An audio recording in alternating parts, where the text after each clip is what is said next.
Hey, folks, we've got about 3 minutes. It's 6:27 now. I'd love to start on time, so 3-minute warning. We'll be starting at 6:30.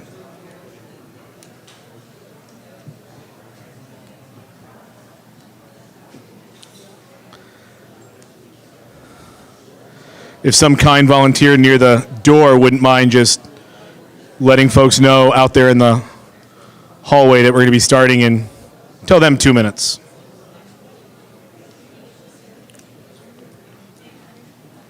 I'm sorry, totally forgot on the way back. 3 times would be the charm. I moved the motion. As printed under Article 6.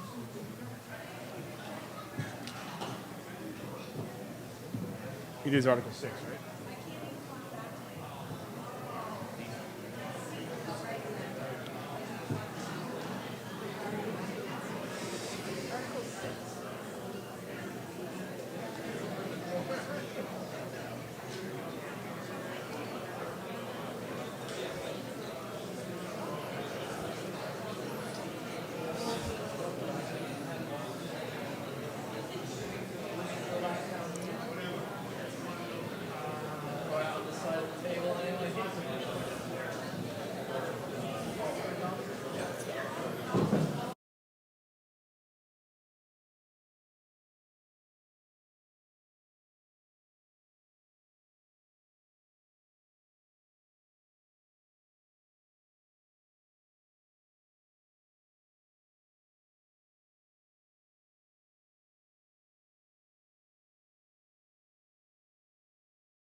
please don't lose them.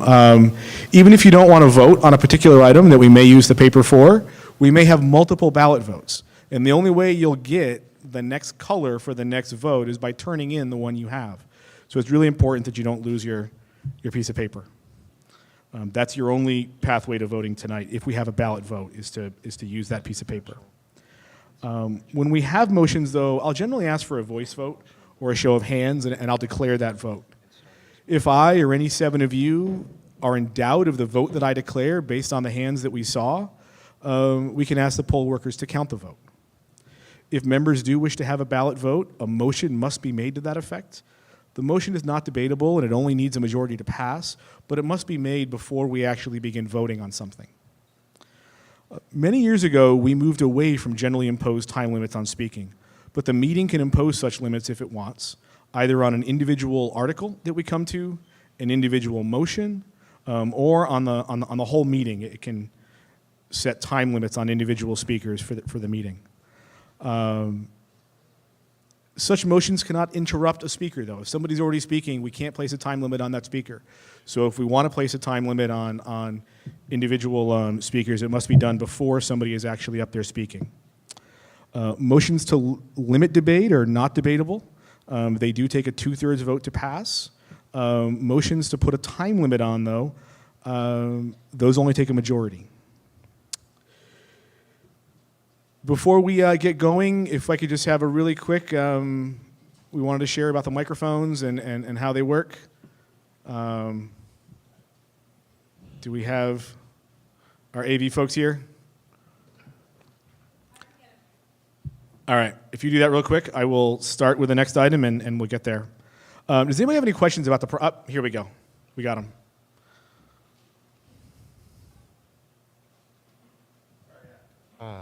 There we go. Okay.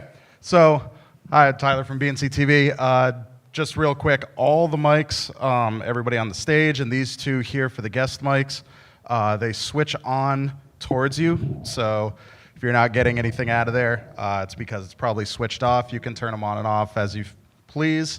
Hopefully, it's not going to cause any feedback. Sometimes turning towards it is a little bit risky, but the audio is in the sound booth, so it might take me a second to go and make changes like turning up the moderator and things like that, so please bear with me, and that's it. Great. We have a mic on each side. When people wish to speak, they can come down to the microphone a little ahead of time, they can wait at the microphone, or you can rise and be recognized from where you are, but then still come down to the microphone to speak. It is important, if we're speaking, to come on down to the mic. They are wireless mics. If for some reason you can't make it down, just get my attention and say, hey, I need to speak, but I can't get to the mic, and we'll ask someone to bring the mic to you. But we do need to use the microphone when we're speaking, even if we have something just very quick to say. Any questions about tonight? Process, order of things? Any questions? All right, I'm not seeing any. The hour to which the town meeting was called, having arrived, the town meeting is now in order. Article 1. Mr. Moderator, I'd like to make the motion. I'd like to move that the following sums be transferred from available funds to pay for the cost of an emergency services building, including design, engineering, project management, construction, site preparation, the acquisition and installation of furniture, fixtures, and equipment, and all other incidental costs relative thereto. Is there a second? Second. Does the person who made the motion wish to speak first? Oh, I could also read what's transferred. Yes, actually, sorry. The motion was not read completely. Can you read the whole thing? $312,011.80 be transferred from the account containing the proceeds from the sale of a cell phone tower easement, and $450,000 be transferred from the town's capital stabilization account. Thank you. Is there a second to that full motion? Second. Does the person who made the motion wish to speak? If not, does anybody else wish to speak to the motion?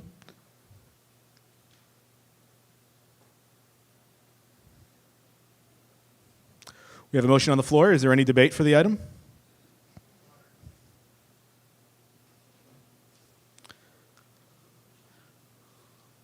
Great. Great. We do have some speakers coming down. Yes.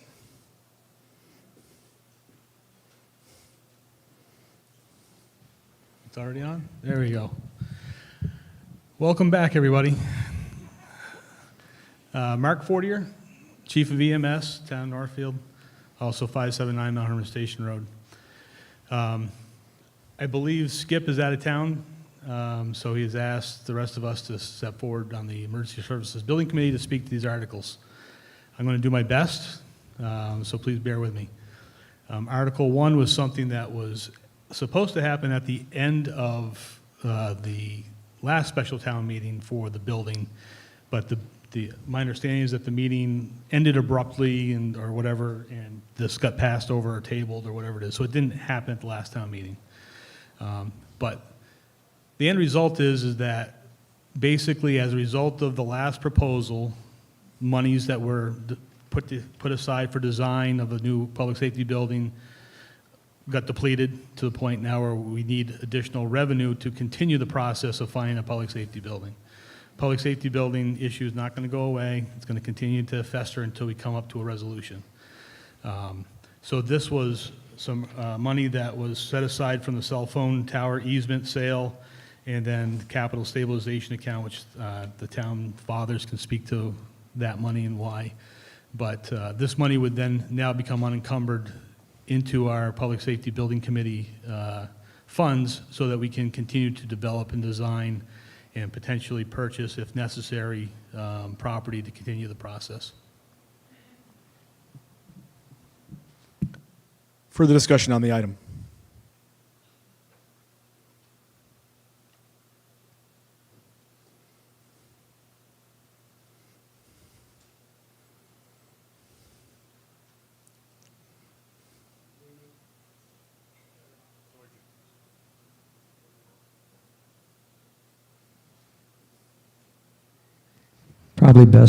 Probably best just to leave this on.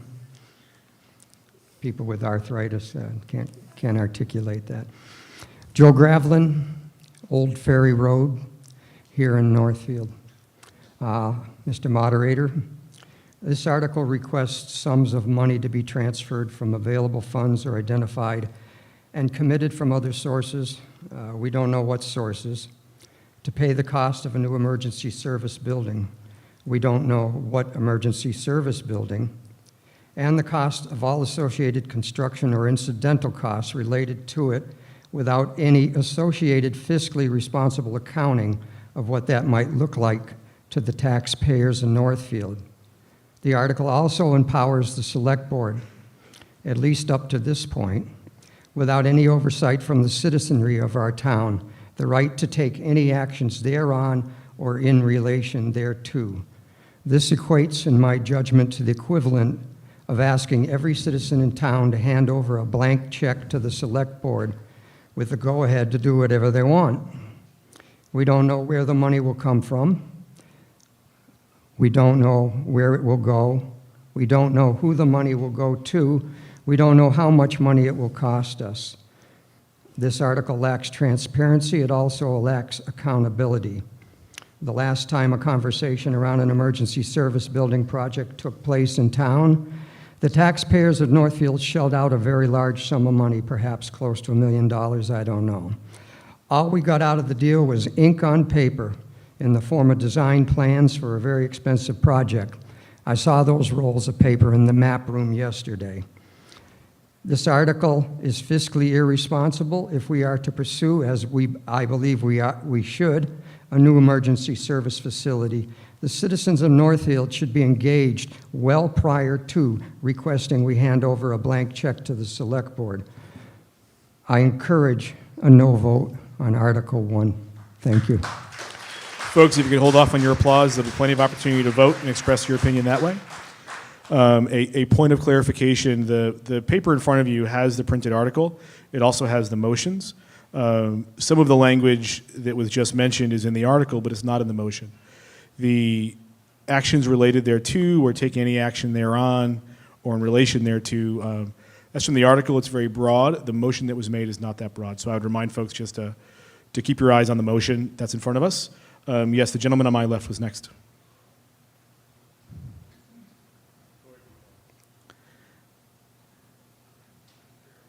And if you need to, that'll come right out of the holder, Oh, and you can Okay, speak. is it on? Yep. Okay, Bill Richardson, Old Wendell Road. I just want a clarification. The Article 1 says the cost of a new emergency service building, including design, engineering, et cetera, et cetera. The motion says emergency services building, including purchase, design, engineering, project manager, et cetera, et cetera.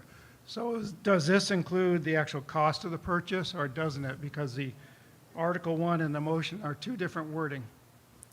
The article provides a broad context as to what we might discuss tonight. The motion is what is in front of us. Okay, thank you. Yes.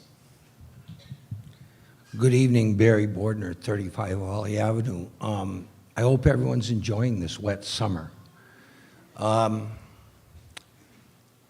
Tonight we're here to make a business decision. We already got our emotions out in the last meeting, and I'm really hoping that we don't see them again tonight. In my 5 decades of working as an independent businessman, I've stood in front of bankers and sat with them many, many times to borrow money and to get them to appropriate funds for something that was feasible and viable. I think that Mr. Gravlin couldn't have put it any better. I'm not really going to expand on what he said. He did an excellent job. This is an open-ended thing. We don't have any details. I went by the facility on my way here. It's kind of an aging facility. Not really sure how it's going to be appropriate, in my opinion, as a person who's built 8 different buildings and 3 different houses as his own general contractor. Myself, I really don't like the idea, but I just want you all to understand tonight, you're all bankers. And you're the bankers of the citizenry of Northfield. And when you think about this and you vote, think about it as a banker. Is it a wise investment? Do we really know what we're doing? When you go to a banker, and I do, I have to provide all kinds of details, financial projections, feasibility studies, ability to give building permits. There's a lot involved. Like I said, I'm not going to expand on what Joe Gravlin said. I think he did an excellent job, but just remember tonight, you're all bankers. Thank you. For the discussion. Yep, the person who's coming down, and then the gentleman who raised his hand will be next.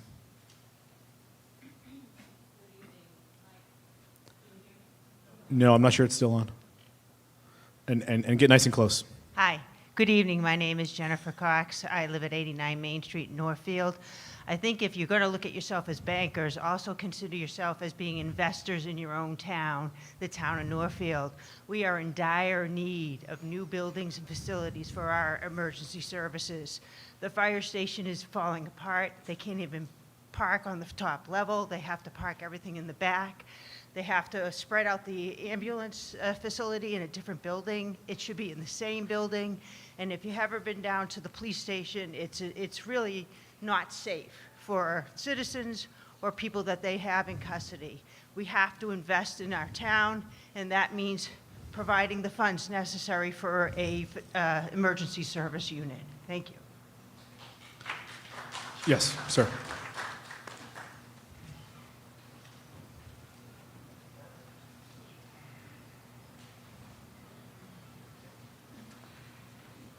Hey, oh, all right. Brian Bordner, Ashwillet Road. Oh, he's going, okay, Okay, This gentleman is first, and then you'll be next. okay. okay. Last week, I'll be brief. Last week, there was a meeting of the Emergency Services Building Committee, and I went because I wanted to learn more about what they were talking about. And the chairman, who was Skip Donnell, was very gracious, welcomed me. I thought that was fantastic. But I want to tell you a brief story, how it relates to what's going on tonight. The Secretary of Defense under Clinton was William Perry. He would walk in with the Joint Chiefs, knowing they all wanted to spend money. They all had their pet projects. And he'd sit down and he'd say, explain the iron logic of the situation to me. Enough of the story.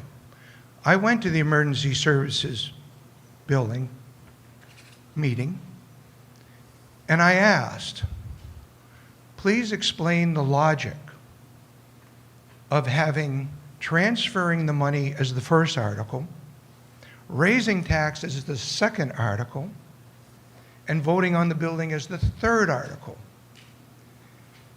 And I really didn't get an iron logic answer, other than, well, the money would just be transferred, and it would be in that fund now. The way I understand things have gone in the past, you would vote on the main article first, and if the other two articles were attached to it, and the main article failed, the other two could be bypassed. They could be waived. Or, in the case of the order we're in now, they could be contingent upon the third article passing. That's not the way this is. Why? There's no iron logic to that. And as my brother said, we're talking about money here. And I just cannot fathom why we did not do this procedurally correct after we just were here 60 days ago. It makes no sense to me, so I'm not going to vote for it. And by the way, this has nothing to do with the fire department. This is just police and EMS. Yes, folks, please hold the applause. Yes, ma'am. I'm coming from a very uninformed space because I never knew that they were trying to even look at the building next to my house. And they had not, my brother-in-law, my son-in-law and my daughter own the house also with me. They live in Danvers. They got no notice. So if you want the people to know, I don't have a computer and I don't get the paper. So we've been in this type of a thing, which is so important, they should notify all the people that could possibly be involved, like having sirens in the middle of the night, but I know they need them, and so that's okay. But just don't put the fire trucks near them, please. Put them down the street. Let somebody else have some of the fun. But I would like, from now on, to get some information. You can leave a note in my mailbox if you want. I don't care. But I would like to know when you're having these type of meetings. I found out about it because my cousin called me and said, did you know that they're thinking of having the Barry's building as the new? And I said, no. So in the last week and a half, I talked to my daughter. The funny part of it is, if you had let me vote 3 ways, it wouldn't have made any difference because my daughter says yes and my son-in-law says no. So, thank you. Thank you. I would remind folks that we do have kind of a staggered agenda tonight, and the actual land to be purchased is a different article. And so if we could try to contain our conversations under Article 1 to the funds and their purpose that they're being set aside for. These funds are not being earmarked towards the purchase of any particular piece of land or construction of a building in a given spot. They're being set aside for a purpose. So we'll certainly get to a point where we can debate the site and the building, but that will come later in the meeting. Yes. I'm Joanne Picard. I live at 229 Maple Street. I just have a couple questions. First, I too would like first of all, I would like to say I am very much in favor of a new public safety complex and a new emergency services and fire department, given my age. But I would like a final total on all 3 buildings, whether they're together, separate, or any which way. I would like a final grand total on all three. The other question I have is, how does the fire department feel about not being included in this, these plans so far? How do they feel about this? I wish Skip were here tonight, but can somebody from the fire department tell me? Anybody here? That, somebody may be able to come up later and speak to that if you have that question, but Okay, we okay. can't just go right to them. Thank you. Mr. You were up and Moderator? then over here. Okay, thank you. Yep. Yep, you're up. Yep. Mr. Moderator, I would just like to possibly make a correction. I think I'm reading this correctly, but the motion clearly says, I move the following sums be transferred from available funds to pay for the costs of an emergency services building. So I don't think that this is money just going into a slush fund. It clearly states that it's for an emergency services building. Correct. My point was only that it doesn't say which building or where. That comes later in the evening. Yes. I thought it might be helpful to provide an overview, just to take a step back, small history. In 2012, the goal was to have all three departments in one building. That proposal came before a town meeting. It was a little under $9 million, and it was voted down. In April of this year, after a couple years' worth of work, in April of this year, after a couple years of work, we brought a new proposal for all three departments in one location at $13.5 million, and it was done with almost $900,000 were spent to get a full design and a full set of bids, so that when we came to the special town meeting the last time, that we would have a full and complete price tag along with the funding. That did not pass. So the takeaways, I can only speak for myself, but I think this viewpoint is shared. The takeaway from the town meeting was there was a majority of people who wanted to do something for the emergency services personnel, all three departments. But 2 times at bat, so to speak, with large proposals for new facilities with all three departments in one location were turned down in 2012 and 2023. So we went back to the drawing board. We heard the concern about the departments. We heard the concern about the long-term borrowing, and we heard the concerns about the tax rate. So we went back to the drawing board and we said, rather than getting really far down the road on a particular solution, we're going to look for some options that are way less expensive, do not have long-term borrowing, and would have a short-term impact on the tax rate. So this is a different approach, and I understand the confusion and the concern, and the logic behind the articles is this. The money in the first article has to do with funds that already exist. They're not off the tax rate. They're sitting in funds accounts that already exist, and we're asking to move them into an account so that as we move forward on a new proposal, without getting too far down the road, what we wanted to do was then have another meeting as we develop this new idea. And because of the cost of the prior 2 projects and having them turned down, we now have to look at how to house individual departments in different buildings. So one proposal that has not been fully explored yet, that will be in a different article,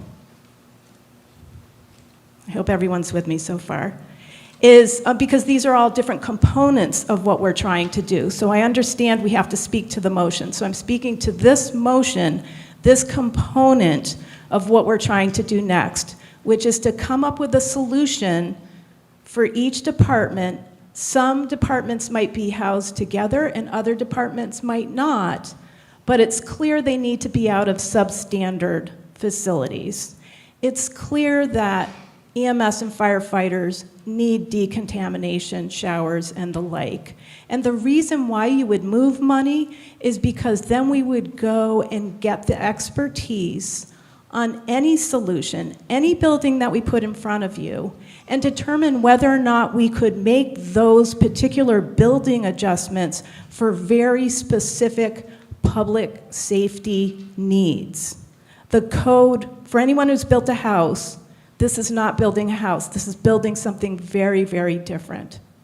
And so the codes and the requirements are very different and very specific. So this first article is really to say, go ahead and move existing funds, because we'll talk about taxes in Article 2, because we want to go after the funds that we already have and start that way. That's the logic, right? But we have to break it into motions and we have to break it into steps. So rather than spending 2 more years and coming up with a full proposal of X number of $1 million and doing it all over again, I don't know about you, but banging your head against the wall more than twice, I'm not going to do it a third time. So now we're trying something creative, and we're bringing you in on the beginning of the process so we don't have all the answers. All we can say are what are the next steps, and each article will be one of those next steps, and then there would be a follow-on meeting halfway through the year to inform everybody about what has transpired. And so for those who don't go to the individual building committee meetings, and I appreciate those who do, this ends up becoming, this is why we have the town meetings, this ends up becoming a giant building committee meeting. And we have a couple other articles on here. That's why we're all here. We're not, as select board people, trying to maneuver funds and do something that's not in full view. That's why we're here. We're in full view of you and speaking to you as citizens ourselves who are very concerned about these old facilities that we have not done anything in or with for years. It is the duty of your town leaders to put things in front of you. If you don't want it, that's okay. If we're not answering your questions properly or clearly, or we need to do it in a different way, we are open to suggestions. And we will take all of your feedback from this meeting. And I know it's a lot of different meetings, but this is why we're here. This is the whole point of town meetings. This form of town government goes back to the 1700s, where people got to speak their minds and actually vote on everything. So that's why we're here. We're not trying to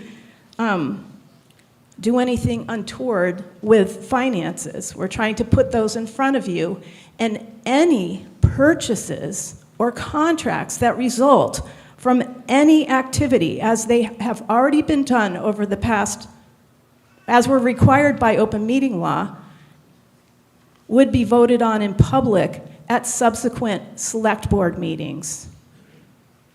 Thank you. Thank you. Next speaker, there was a gentleman at the mic, I think is up next.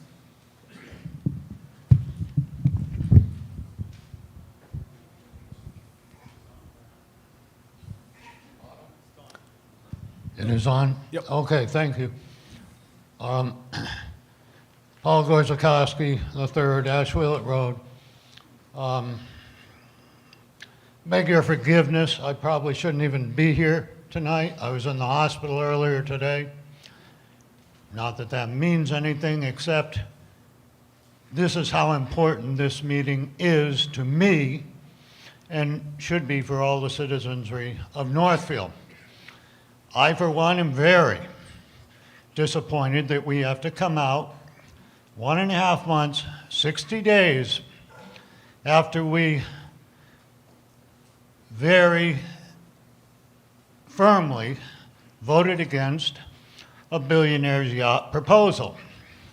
And now here we are again to consider spending over $1.6 million.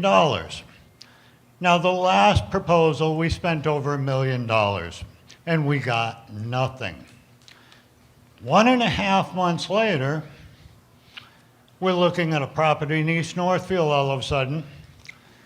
Where was that option earlier, before the $13 million proposal? I heard there was no options. That's what they told us. No other options. Now all of a sudden, $1 million options are coming up again. A property in East Northfield, further away from Northfield Farms and If West we could Northfield. contain the conversation to the article in front of us, not a particular property or where that property is, that'll come later in Okay, Article 3. I will try my best to do that. Unfortunately, and I was going to get to this, these articles have been split into 3 different articles. Very confusing. Which one do you address? Which one do you speak to? And I think that was done with a purpose in mind. I fully concur with Barry Bordner. Very astutely said, this article is the beginning. It represents a blank check. We have no idea of what the project will entail. We're being asked to put up money with this article for whatever they want to spend it on. Some of the suggestions are listed in the article, but there's no resolution. Any bank person, me, if somebody asked to borrow some money from me, I'd say, well, give me a business plan, give me a plan. What are you going to do? This certainly doesn't cover any of those requirements. So this is basically, these 3 articles in particular, this is the beginning one. This is continuing the death by 1,000 cuts for Northfield and for Northfield taxpayers. We're being asked to commit, in this article, money, and the ones that follow, $1.6 million blindly, a blank check. And you know there will be many more funding requests in regards to this still to come. And why the haste? This is all like smoke and mirrors. Why the haste? A month and a half, 60 days later, can you prepare to spend $1 million? Can you prepare to vote this article in and spend our money? It may be available funds, but those are our funds. They're not just floating out there. In 60 days to commit ourselves to spend more money on design, on projections, no firm projects, no firm plans, just give us the money and we'll see how we spend it. It needs much more study and we need many more answers. This is a good cause, I'm not debating, but police and EMTs, the fire department is completely ignored. And the fire department seems to be the department that needs the most attention now. Why just EMTs and police? This is not well thought out. It's the beginning of death by 1,000 cuts. And I appreciate your time. Thank you. Please hold the applause, folks. There was a speaker on the stage, I think, wanted to speak next? Yes. And then you'll be up next. Slide the mic right up close, too. Hello. I'm Sarah Kearns. I'm a military veteran, and I served as an EMT. Hold that mic right up to your mouth if you could. I'm Sarah Kearns. I'm a military veteran, and I served for a time as an EMT. I'm really in support of supporting our police, fire, and EMS. Because I don't think that this building is good for our purposes as a town. I will be voting no to transfer this money because as a mom, I know that when I break a $20 bill, it disappears, it dissipates. And this money is safely sitting where it needs to be sitting until it's time to spend it appropriately, and I think it should stay there. Folks, please hold the applause. Yes. Where's the doodad? Oh, it's on anyway. Oh. It's on. It's still on, yep. I'm Lynn Hansel, 28 Old Elm Way. I was not planning to speak tonight, so I am going to try to keep my thoughts like linear and in a stream rather than random. I'm also really disappointed to have to be here again tonight and sit and listen to rant after rant about why we should not spend this money or appropriate this money. I have attended or viewed many of the meetings, as you have, many of you have as well, and I do not for one single second believe that there is a single person sitting up there or on the Emergency Services Building Committee who is disingenuous. The people who work for this town with best intentions, and I will support them for that reason alone. Second, those of you who are naysayers, I challenge you to join a committee or run for office. Third, I'm losing my train of thought because I'm kind of fired up and trying not to act that way, but my blood is coursing. Yes, here's third. What is it that you suggest instead?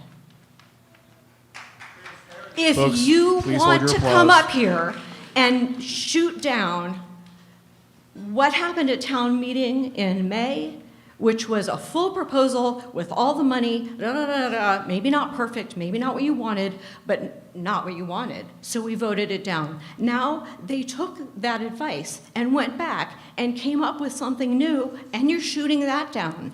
Come up with a positive solution. Be a positive force in this town. And stop naysaying. We need new facilities for these three services. How do you propose that we do it? I'm done, thank you. Folks, please, we'll have lots of time to vote and express our opinions that way. Let's hold the applause. Yes, there's a gentleman with the mic, and then we'll come to the stage. Hi, Spirit Joseph, 32 Aldrich Street. I also did not plan to speak, so I'll see if I can get my thoughts together. I will be voting in favor of motion number 1. I think that a town is not a person. A town cannot just show up at a bank and ask for a loan. The town needs all of us to authorize funds to be in place before they can take steps. I'm just starting to get to know about town activities, but it seems like it's very difficult to move forward on projects if you don't have the money in place first, if you haven't authorized it through this, what seems like a cumbersome process to me, having come from a larger town where we just vote on things and then set our mayor in place to decide on them. So I see motion 1 as putting money in place so that people can move forward on an urgently needed process. It doesn't decide what that process is going to be, but it gives the people we put in place the option to move forward. I think some of the other articles will probably be more specific, but that's all I see motion 1 speaking to. Thank you. We have a speaker on the stage here. Yep. Everybody, Heath Cummings. So I've been on the Emergency Services Committee for about 3 years now, and we all know the history of it. We don't have to go down that road. But I want to address a few things on here that I've heard. I wanted to speak up earlier, but I wanted to hear the questions and concerns that people had. I've heard a lot of them. I am going to have to turn toward the further motions just to make this make sense. I want everybody to understand why we're doing this in the order that we're doing it. Motion number 1 is going to allow us to do something with motion number 3, is the ultimate purchase of that property. If we put that one first and then voted down the money that was going to allow us to do anything with that property when we purchase it, the purchase is pointless. The property itself will need some work. It will need some evaluation. But at the last time we were here, a $13.5 million building was not palatable to the town. And for a lot of reasons I actually agree with. I agreed with a lot of the reasons why people were opposed to it. It gave us a very good version of what we were looking for, but ultimately it wasn't what everybody wanted to see. This potential solution is going to give a solution to the police department and the EMS for extremely reasonable cost. The motion number 3 is going to be in the tune of $675,000, which would be the purchase of the property. And even if that took us $1 million, which I think is quite a stretch, we've had some numbers just preliminarily thrown out there at us at what it would take to make it a viable EMS and police department solution, you're still looking at 1.6 to have 2/3 of our public safety departments housed somewhere. Alex and I met with the fire department several weeks ago and discussed what they were possibly going to want for their department, a whole different range of stuff, from succession plans to the chief all the way up to the building. If we get this moving, that will allow us to focus on the fire department and exactly what we can do and where we can do it. And even if a fire department solution maybe costs us $3 to $5 million, we're still at half the amount of what we were discussing the last time that we were here. If you look at all the available buildings currently standing in Northfield right now, I have not been able to find one that is commercially viable, a commercial building, that gives us the amount of square footage that this building currently has. On top of that, our EMS chief and fire chief both walked this building multiple times and were extremely excited at what the space actually gave them. Both of them were. They were already envisioning what they could do and where. As far as the police department goes, it was extremely minimal as far as the modifications that need to happen for the police department. For the EMS, there has to be some modifications to the structure to be able to fit ambulances in somewhere, but that's what motion Article 1 and Article 2 are going to allow us to do if we're able to purchase that property. But again, purchasing the property would make no sense if we didn't have the funds to do anything with it. I'm highly confident that this would be able to give us a great solution for those two departments. I wouldn't sit here in front of you and actually say that. I've spent a lot of time on this, and I think this would be a great investment for the town. I think we're going to be getting a really decent deal, which is part of the reason why this is so time sensitive, why we had to bring this in front of you so quickly, was because the real estate deal may evaporate extremely soon. So we couldn't just wait. It's going to be gone.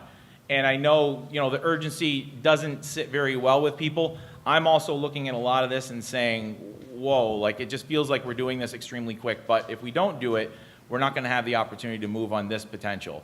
And if that gets lost, then I just don't know what else could be out there. Did this exist while we were trying to do the other project? Yes.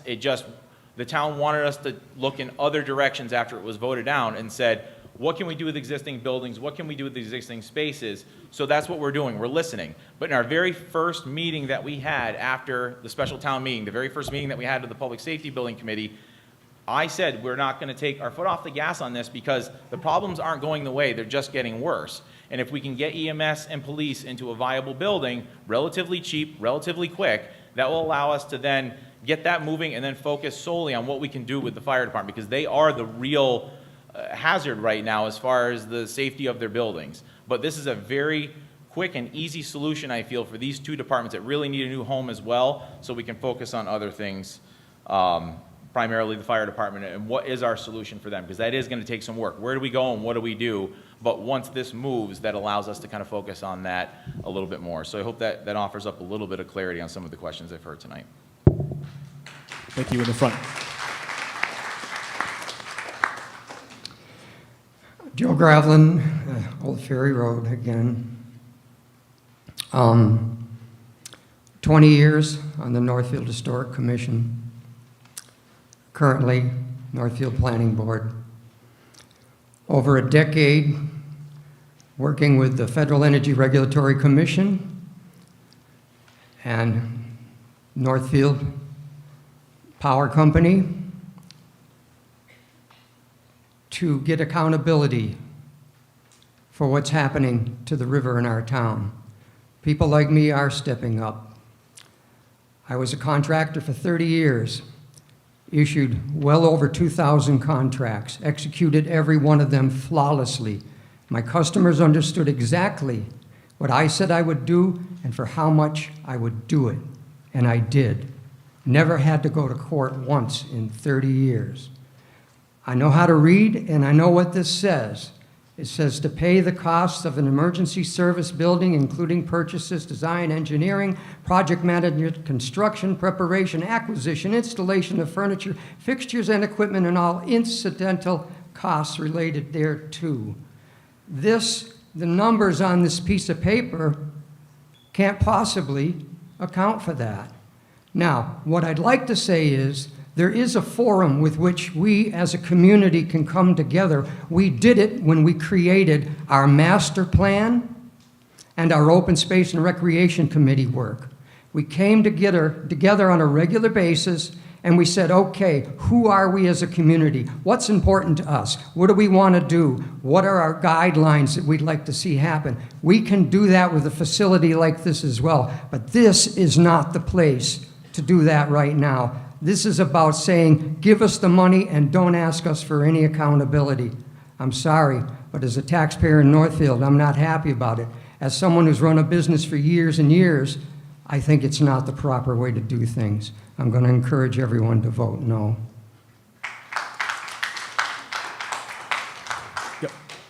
Barry Bordner, 35 Holly Avenue. Barry, I apologize. There were two other folks in line. They were just a little farther back. And I didn't see them. I'm sorry. Sorry about that. Yep, come on forward.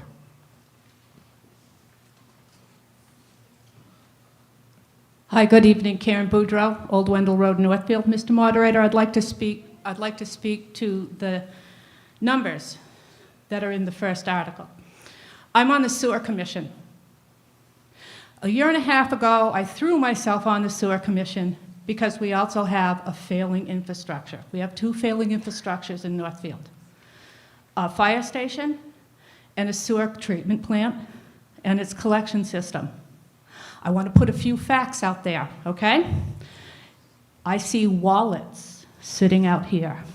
Some are friends, some I don't know, but the money that has to come for these projects are coming from you. I'm not for or against anything. I would like to see Skip have a nice new building. But we have to face the reality that Northfield is looking at two #1 projects that collided at the same time. The sewer department and I want to say a few things about that. I've had some interesting conversations from citizens on the street, MIMS, IGA, different places. Well, the sewer department is 284 houses and they bought into it and it's their problem. Wrong. The town hall, the churches, the schools, the campus, part of the golf course, the library. There's 284 accounts that support between 850 and 1,000 people in this town. If that plant dies, this village goes with it. We are looking at an upgrade that is going to cost somewheres between 1.9 and approximately $12 million. And it's coming down the pike. Where I get aggravated, and I'm sorry, Lynn, thank you, because you talked about people wanting to step up and join. I threw myself on one of the worst projects possible because I saw the number. What bugs me is that the Sewer Commission has approached the Select Board. We are the 7th largest budget in this town. Don't you think they should be calling us in regularly for meetings going, hey, how's it going? Saw B for about 30 minutes at one time, thank you. But we've got two #1 projects that have hit, and we've got to really take a breath, and let's not throw Skip under the bus, and let's not throw Isaac under the bus, but let's look at the numbers and say, what can we do as a community? Thank you. Yes, sir. Andrew Harrison, Schwillett Road. I'd like to tell you that I'm on the saner part of a Schwillett Road, but that would be a lie. I really appreciate that somebody said about the naysayers, because I've come to town meetings forever, and it's always the same people that vote no on everything. Anytime there's a thought of a tax increase, they get up and say, don't do it. So I ignore them, okay? Because they're always going to say no. My little story is we have a skylight in our bedroom that's leaking. It's been leaking on and off for about a year. My wife, Kathy, and I have been pretending it's not happening. I've done this and that to try to fix it, but in the back of our minds, we know we're going to have to spend money that hurts. Your fire department is my skylight. You can either put it off until the shit really hits the fan, or you can spend the money that you don't want to spend, and you need to ignore those people that will always vote no for anything in this town. Thank you. Folks, let's just remember to keep the language to a G level. We do have all ages in the audience here. Mr. Bordner, you wanted to speak next, and then Chief, you're up. Yes, Barry Bordner, 35 Holly Avenue. I would like to have something clarified for everybody in the room, and I know, Mr. Moderator, it's not supposed to be a question and answer session, but the EMS operation, which we know we all desperately need, and we need the fire department, we need the police department, there's no question, and there's no question that they need an upgrade in their facilities, but I believe that the EMS operation is an enterprise operation, and now it's serving multiple towns. Is the town in Northfield going to be responsible for providing domicile for the EMS operation that's going to be serving multiple towns? And if so, what type of rent will that enterprise operation be paying? I'd like to have someone from EMS just clarify that for the town. I know I'm not speaking directly to the article, but I would like to say that we already expended almost $1 million on a facility that we really couldn't afford in a town of 2,800 people. And I'm questioning who's going to be responsible for spending this money. Are we going to spend another $700,000 studying something? We all know there's some urgency, but in as far as being a naysayer, I voted yes for many things in this town. And I did at one time have the privilege of serving on the town governance committee, and I will step up to the plate and stop being a naysayer, and I will go on the emergency services committee if they'll have me. Chief, you're up next.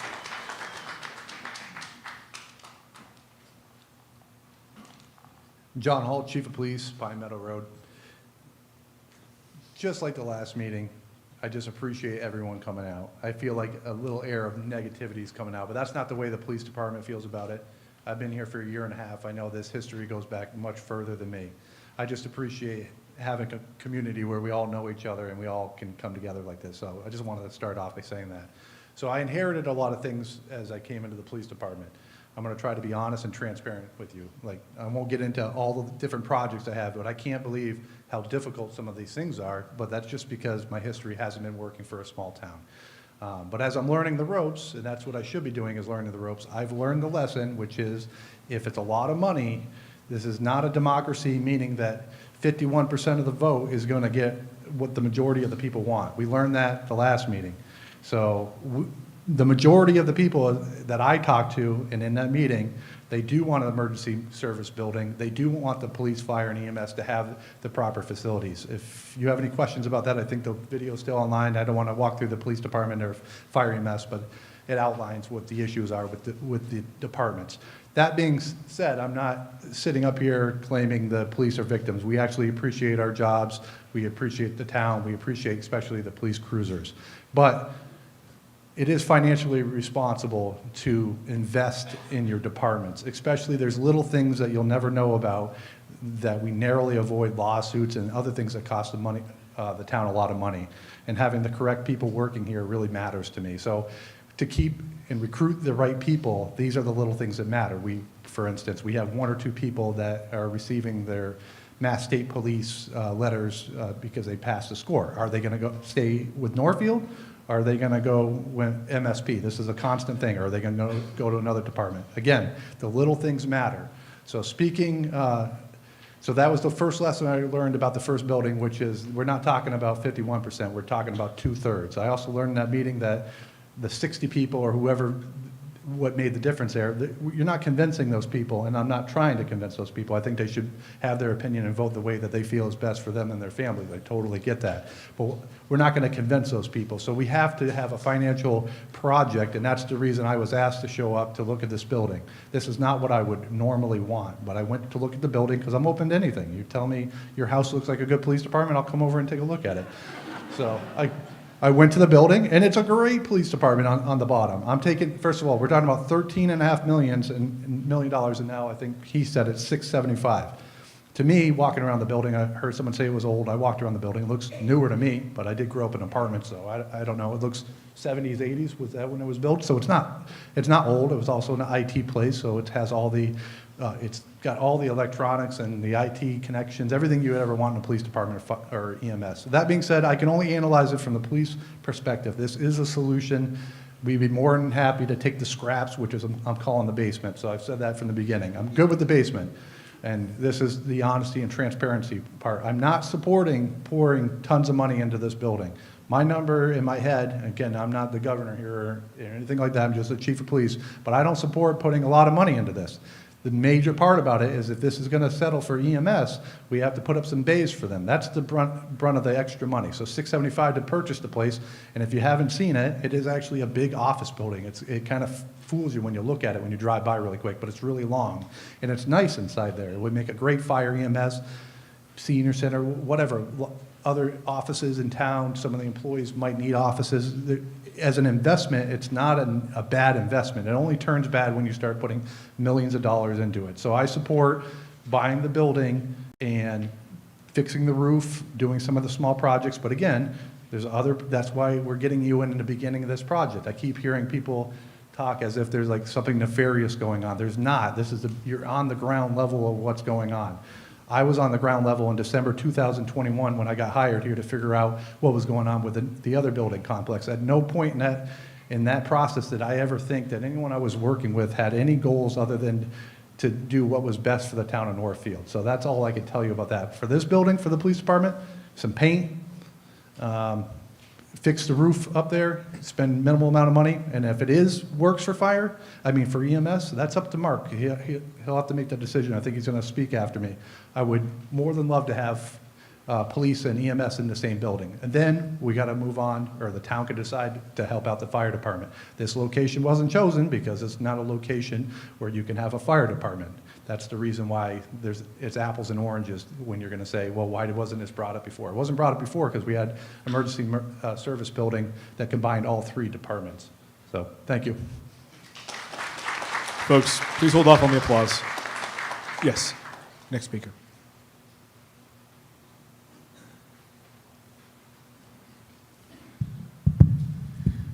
Mark Fortier, EMS chief. So one of the questions I heard earlier was, blank check and why we had to have this money and not coming in with all the answers. Well, I don't know about you. If your heart stops, I know how to fix it.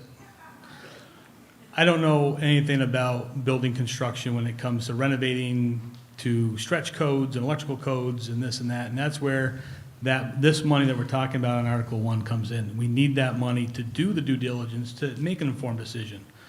We don't have the information yet to give you. So that's why I support Article 1, so that we can get the money to come back to you with the right answers.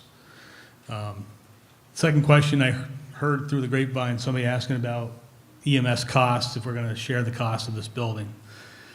EMS is in the middle. We are an enterprise fund. We are in the middle of a study. I think I beat that horse dead in the last meeting.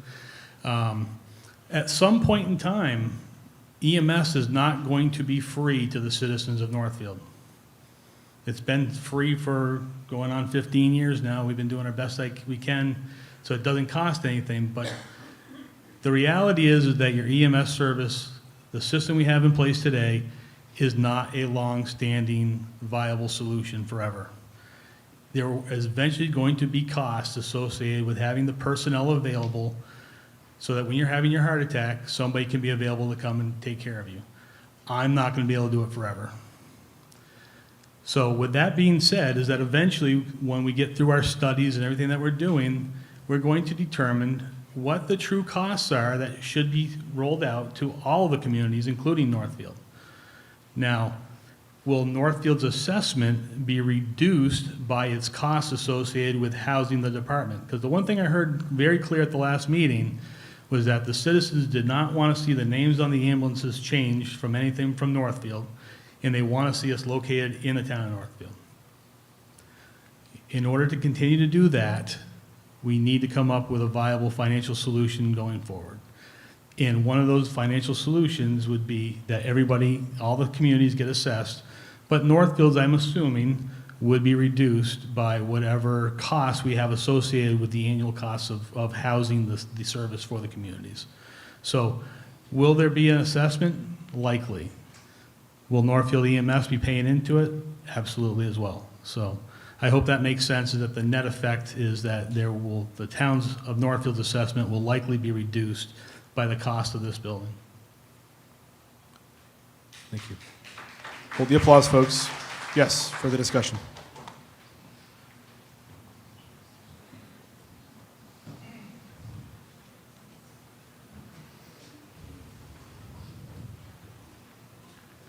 Brian Bordner, Ashwillet Road. Yes, Ashwillet Road.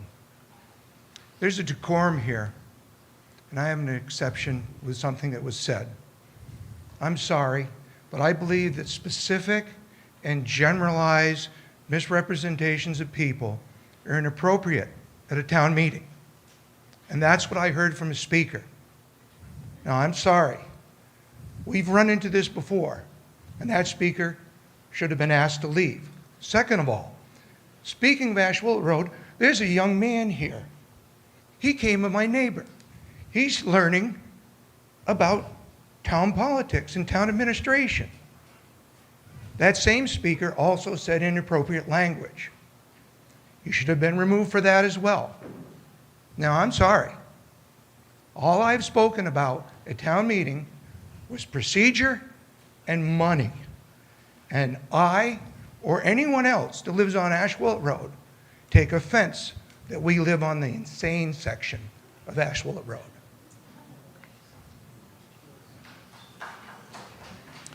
Please hold the applause, folks. Yes, sir.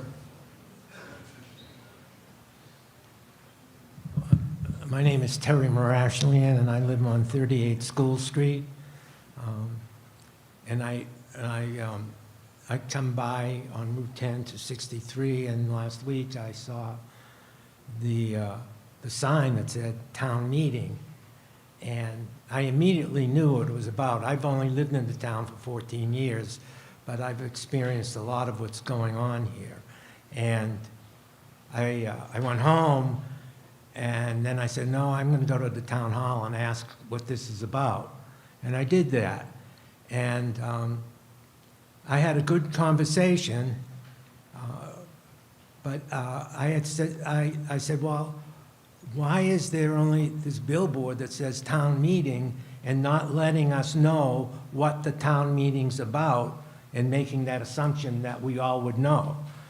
And we went through this and talked about a lot of different things, and I changed my views on a couple of things. But I did suggest that they send out letters.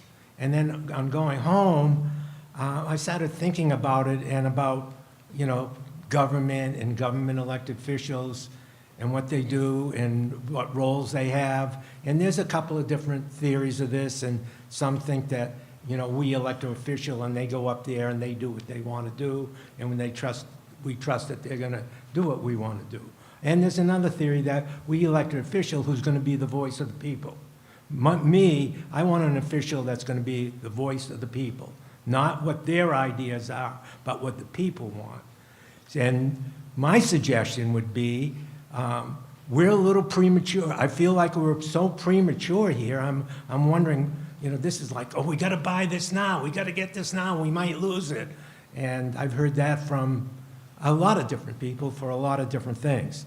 But if we're really serious about giving the people what they want, it may cost $3,000. It may cost $5,000, but it certainly won't cost over $1 million to send out, have some people get together and make a questionnaire and send it out to the town residents so they can let you know what we want. So we can let you know what we want. And then move from there. And, if I don't, I heard, well, we don't, if you want to change it, then do something, join this. Or, you know what? I vote. And I'm doing something about it because that's my vote. There's not enough room on the stage there for everybody here to be up on the stage with you or to be in a town meeting with you. We vote for you so you will carry our message and our needs. And that's it. Thank you. Thank you. Hold the applause, folks. Yes. Hi, Paul Gorzakowski, Ashwillet Road again. And just briefly, a little clarification. This is not a dire, urgent matter in trying to obtain this building. Property's been on the market for 3+ years. I don't think it's going to sell if we don't vote to give them a blank check tonight. So it's not urgent. This property is not hot. And speaking of this, if we give a blank check for all this money and the property is obtained, we've already lost the property that was obtained for the $1 billion proposal off the tax rolls. We obtained this property, guess what? No more this property on the tax rolls. No more commercial property that this represents on the tax rolls. So that's economic loss. And I will refine, somebody said the Northfield population was 2,800, which up until a few months I believed. No, Northfield is losing population, 2,300 people. And 1,200 households is the taxpayer base. We're living on a narrow, sharp edge. And I'm very thankful that somebody brought up the sewer issue. That is lurking. It's coming up behind us, and this is not an optional thing. The sewer, which could cost millions, has to be addressed. It's not, well, we'd like this building, we'd like this property. No, the sewer is going to cost us money no matter what we look at. Also to address, I have voted for what I believe are viable things for the good of the town of Northfield many, many times. I don't get up and talk about them because everybody else does the talking. I'm for it. Why bother? You'll hear me get up, unfortunately, I hate to do this, you'll hear me get up and naysay with good intent, with good facts to back me up. I'm not naysaying for the heck of it. I'm doing it because I fervently believe a blank check? Really? Well, okay, and also, no fire department being addressed here. Why don't we look on the property that is already owned in the back of the fire department? Can something be done with that? That's brought up, but it's never really addressed. And as far as this building, the police have already stated that he'll take whatever he gets, the scraps. So that means it kind of looks like we're buying, or we're being told to buy, and put forth money for the EMS, when the future of the EMS, as we were just told by the head of the EMS, is shadowy. We don't know what the future is. They don't know what the future is. They're predicting, how dare they predict that the tax rolls might come down in the future? They can't tell us that. Nobody can tell us that. This is a blank check. If we pass this article, the rest falls like dominoes, and we're on the hook. So I just thought I'd clarify. Thank you. Yes, next speaker. Liz Latoile, 488 Pine Meadow Road, Northfield. I don't really speak at these things either, but I would like to speak to the word urgency that's being thrown around here. This is something that's been worked on since 2012 that we still haven't come to any sort of conclusion on, except that we have a viable option that we can begin to study and make progress on so that we can house our employees safely. The biggest thing that I got from the last town meeting is that we're all negligible for how we treat our employees here. The fire department, unsafe. The emergency services needs a lot more. Police station might not need as much. But I'd much rather be a compassionate citizen that actually has these benefits than to sit here kicking it down the road because we're not willing to spend $1 million on a building that takes care of two problems. Thank you.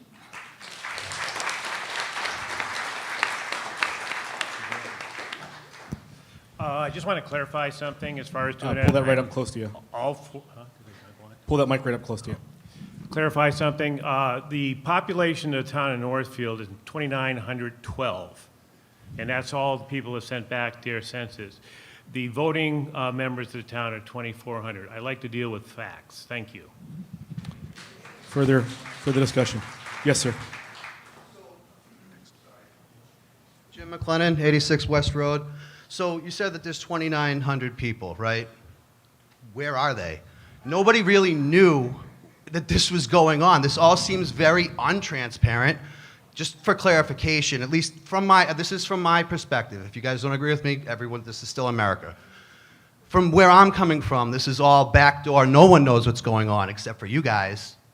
And it seems shady. And that's where I'm at, okay? Just let people know let people know that this is going on. I guarantee you, if you sent out those letters that gentleman was talking about, you'd get back, holy crap, there was a meeting? No one knows what's going on. As a reminder, let's keep the language G-rated, please. Yes, sir. Bruce Kahn, South Mountain Road. I'm confused by a few of the things I'm hearing here. I don't understand how people don't know there's a meeting. There's big signs everywhere. It's posted on the website. I mean, the information is certainly out there. I don't understand the concept of us not having a way to make our feelings known, because first of all, here we are doing that. Secondly, we can walk into any meeting of any town board or committee and tell them what we think. So I don't know what that problem is. Another thing I'm confused about is it sounds like we don't want to build a new building. We don't want to buy an existing building. I'm not sure there's a third choice there. And the last thing I want to say is about this question of why we have to make some money available early in the process. Now, one of the things I do in the town is I'm on the 350th committee. One of the things we needed there was someone to run sound at certain events. Now, normally you would have to pay somebody to do that. That would require money. Since it's something I know how to do, I've been volunteering to do that, to save the town the money. So as far as making money available to make project plans and such, if there's someone in town with that expertise, I don't have that, but if there is someone and they want to offer their services for free, I'm sure that would be welcome. But unless someone is going to do that, we need to provide money to hire experts. So to me, this all seems pretty straightforward. We may not want to do anything for ES and the police and the fire department, but if we're going to do something, we've got to provide money to move that plan along. Thank you. Yes, sir. Frank Froman, Railroad Station Road. Can I make a motion that we end the discussion and vote? That would be a motion to move the question. Is that what you'd like to make? I didn't. A motion to move the question? Is that what you're looking to make? Is there a second? A motion to move the question is not debatable. It does take a 50% majority. All's in favor? Sorry, 2/3. Thank you. All's in favor of moving the questions, please just raise your hand. Ideally, your hand with the voter placard. All's opposed, please raise your hand. Clearly passes by 2/3. We'll now come to an immediate vote on the motion under Article 1. It has been some time, so I'm just going to, you all have it in front of you. Does anybody need me to read the motion? You all should have it in front of you. All those in favor of the motion under Article 1, please raise your hand high. All those opposed, please raise your hand high. I'm going to ask for the counters. If we could just, we're going to do a hand count, but I'm going to have the counters do that. So put your hands back down for a second until they come in. Are we ready for the count? Are we ready to do that? All right, all those in favor, please raise your hand. Make sure it's the one with the wristband. Please, it's going to be a minute. Please keep them up there.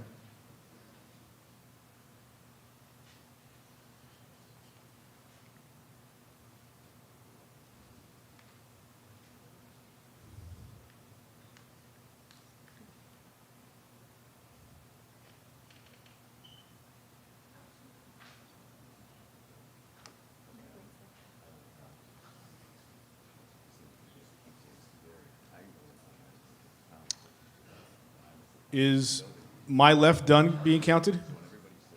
Folks on my left can put their hand down. Is the center? All right, keep your hands up in the center, folks. Is the right done being, is my right done being counted? All right, folks on the right can put your hand down. Folks in the middle, you're all set as well. Did the stage get counted as well?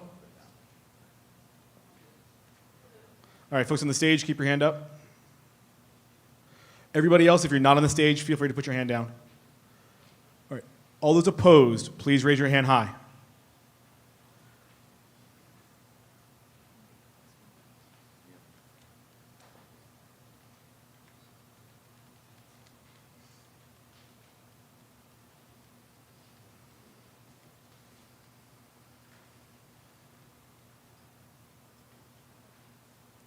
All right, is my right done? Folks on my right, you can put your hand down. Is my left done? You can put your hand down. Is the middle done? Middle's done. Is the stage done? All right, stage is done. Great.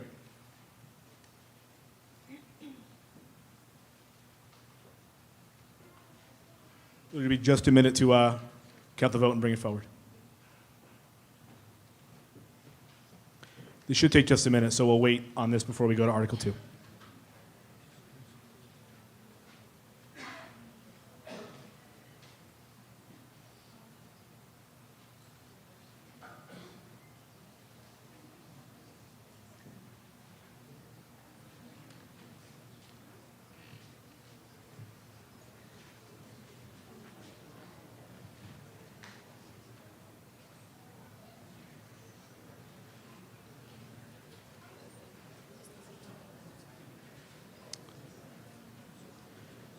Do we have the vote? All right, hold on just a minute, folks.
The vote was 119 in favor, 86 opposed. A 2/3 majority was needed, so this does not pass. We're going to move right to Article 2.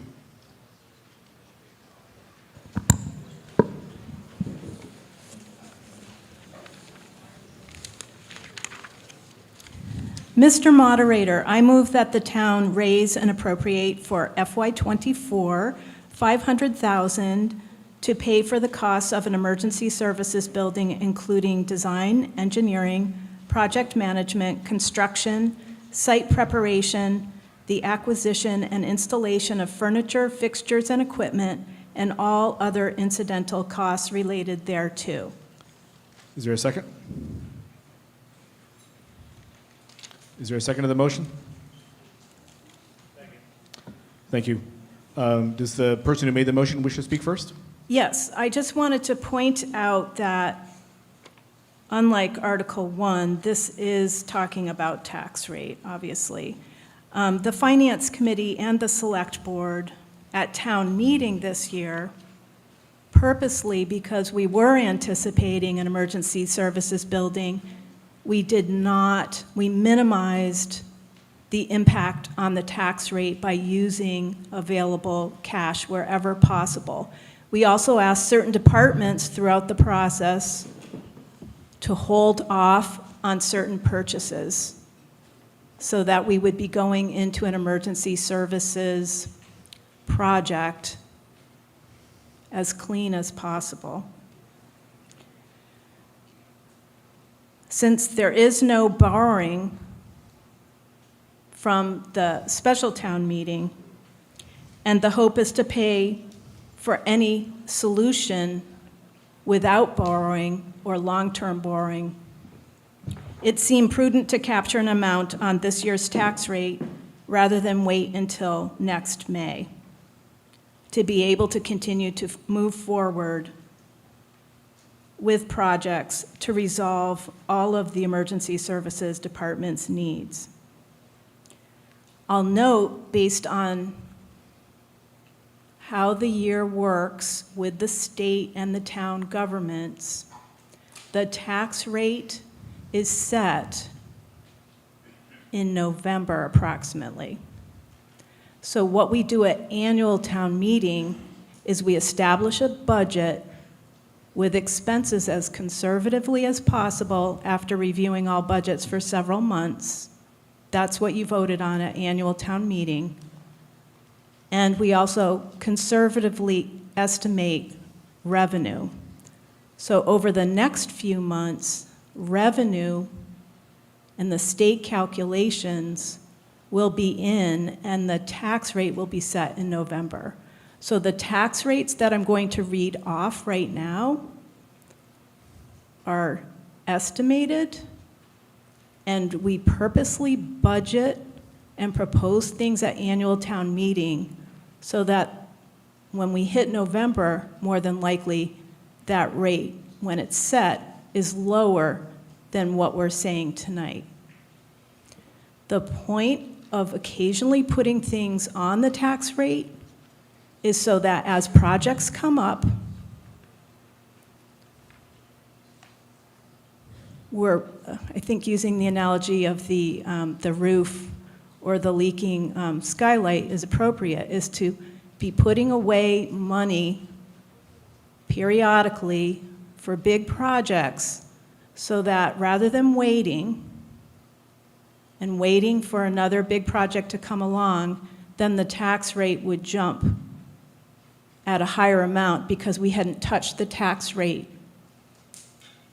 over time. So the $500,000 is touching the tax rate. What we had proposed to do in this new project was to look at solutions for fire, police, and EMS using different buildings, cheaper, not building from the ground up. And that was why we had put this article in front of the town meeting. So as of the annual town meeting, the estimated tax rate was $14.66, approximately 8 cents over 2023. So just FYI, we're in calendar year 2023, we're moving into fiscal year 2024 as of July 1.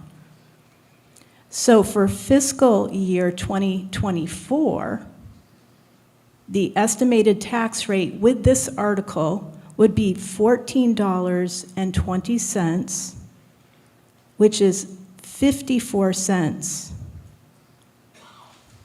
higher.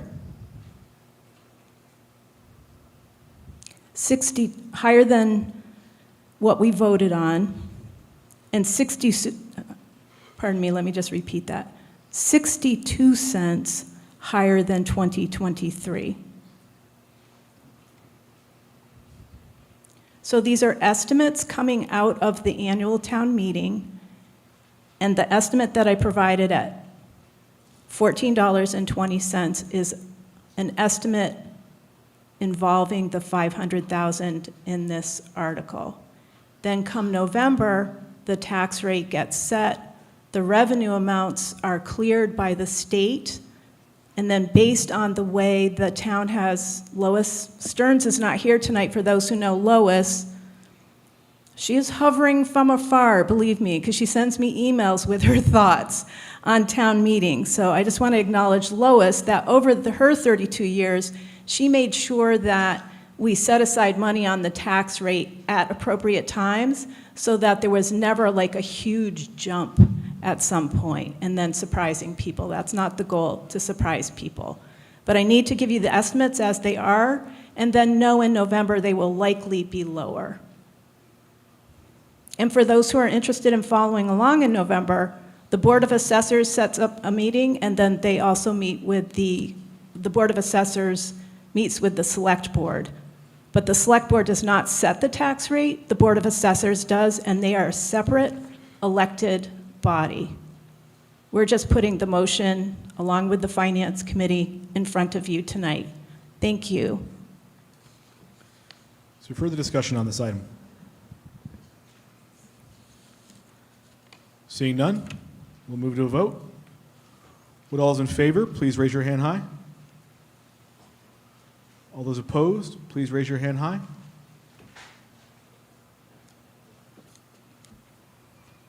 This item is only a simple majority. It clearly passes.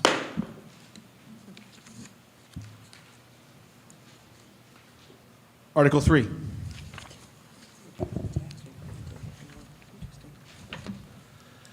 Mr. Moderator, I move that the town authorize the Select Board to purchase a fee simple interest in the property located at 168 Main Street, said property as parcel ID number 17-A11A-1 and described in a deed recorded with the Franklin Registry of Deeds in Book 5402, page 240, and parcel ID number 17-A11B-1 as described in a deed recorded with the Franklin Registry of Deeds in Book 3174, page 249, on such terms and conditions as the Select Board deems appropriate, with the care, custody, and control of said property to be held by the Select Board for general municipal purposes, including a public safety facility, and as funding for said acquisition transfer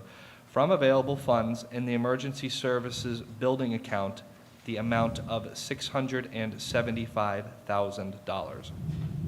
Is there a second? Second. Thank you. Would the person who made the motion wish to speak first? Yes, I'll speak to this for a little bit. If you could put that mic right in front of you. Yep. So this article is pretty much telling the Select Board that the residents are interested in the concept of this property for the above reuse and lower cost. This would give the Select Board the directive to negotiate a purchase and sale with conditions. It has to pass a code compliance with the building inspector with an acceptable cost. It has to be able to get any permits or variances required. And it was in the, another condition is that we have to work with the project managers to assess an estimated design cost of the project, and that the purchase and sale would contain a condition that the town meeting must agree and pass the funding for construction before the select board signs the purchase and sale agreement. And there will possibly be other conditions, but we will work with our lawyers to negotiate what those conditions, if any, what they will be. The anticipated timeline would be that the summer we need to work on the conditions necessary to execute this. By the time the fall comes around, there'll be a special town meeting to bring the project back to the residents if it is viable in terms of pricing. The fall-winter time would be to acquire an architect to design and bid the project, and that the springtime will be renovation and construction. And the goal would be to occupy at least some of the building by the end of next year. So for the specifics to this site, I know some of them have been discussed already, but I'll just say as from my understanding of it and research and work that we've done as a select board on this, that there are 3 floors. They include a perfect office and meeting space for 2 of the 3 emergency departments we are looking for. One is to be used for police, obviously, the other is to be used for EMS, and one can be used for a variety of other options, including storage, office and workspaces for our town employees, recreation, sewer, they could even have their own office. These are just ideas. And another workspace option, potentially to lease out for residents as well. Investment. The utilities are very adequate for the uses, heating, electrical, and it's a very suitable office space for computers. It was a computer company office space for a few years, so it has the necessary electricity and infrastructure to provide for the town of Northfield. Environmental impact. The environmental impact will be minimal, as this construction will be looking to remove a piece of the building in order to replace it with the garage that we need to house the EMS equipment. Even if we need to expand a little bit, we would be exploring that idea before the purchase. The area disturbed is already mostly a paved area. And for a timeline for this, once again, the project we'd be looking at occupying it very quickly and getting to it within the fall and winter of 2024. So just lastly here on my notes, I'll just talk about the cost. I know it's been spoken about already, but the costs are much lower to acquire this space than to build it. And the code compliance is stuff that we have to take into consideration, and we'll be working in review and in consultation with our OPM, and then have a meeting with the building inspector prior to purchase. So no purchase is happening unless these guidelines are set. With the evaluation of our consultants, and we can't really say for sure, but we're talking about a substantially lower number. We're not looking at any long-term borrowing at all. There is no longevity mortgage, if you will, to help pay for this. We're looking at getting this paid off in the next 2 to 3 years, and long-term wise, this building will last us, I'm sure, at least a lifetime. And so I think a 2 to 3 year investment is a pretty good trade-off. This information will once again be brought to a town meeting before executing the purchase and sale, so that the residents can know before the select board purchases this property.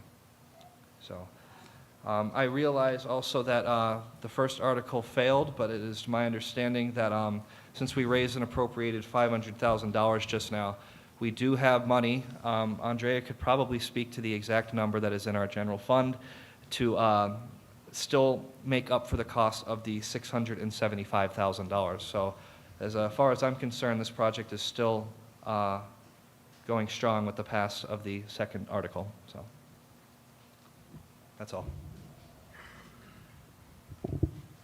Is there any additional speakers? Yes, sir.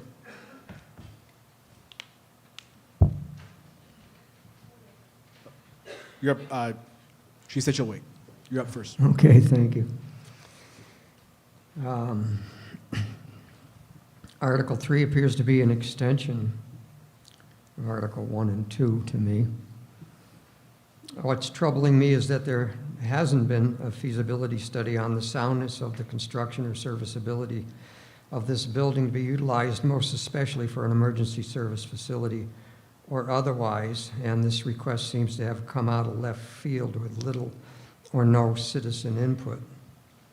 I'm also concerned about its proximity to the grade school on Main Street, how you may facilitate high-speed transportation of emergency vehicles in and out of that building when you have a 20-mile-an-hour limit in front of the school certain times a day.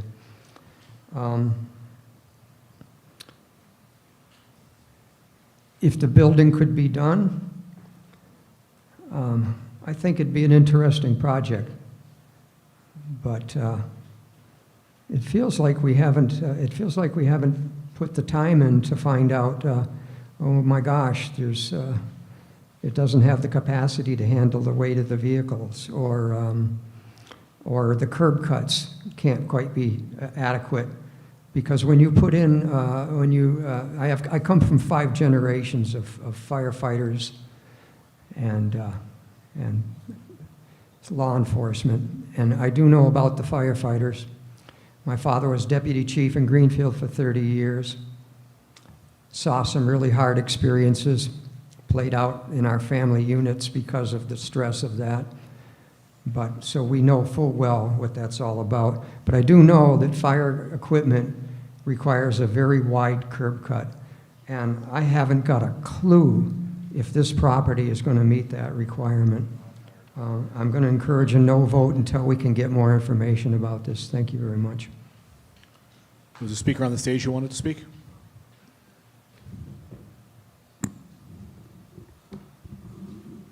Sarah Kearns. I have 2 things. One is a clarification question. I believe that Alex, when discussing the motion, said that the select board would come back in front of a meeting to purchase, but I think the motion here says that we're authorized to purchase once this is voted on, were it to pass. Can you please clarify that for me? And I have something else to say. We've got another speaker up ahead, so if you finish what you've got to say, and then we'll go to the next speaker. And I think it's super important to know whether right now we're voting to buy the building or whether we're voting to give the motion in front of us authorizes the select board to purchase a building. Okay, thank you for that clarification. So there won't be any other meeting before the building would be purchased were this to pass. So the thing that I wanted to say, a couple of things. Number one is, no matter what we do here, no matter how we vote on this, we still have to get a firehouse and fix the sewer. And those are 2 really big things. So the firehouse is ostensibly the biggest of the 3 projects. Right now, the police are in a holding pattern. The EMS is looking like going regional. So the firehouse of those 3 is the most important, and I just wanted to make that point.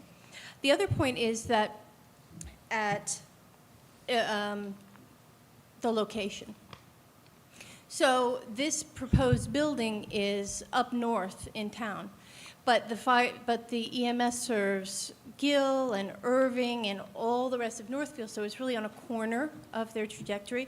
That's something that the EMS chief did bring up at the EMS building meeting.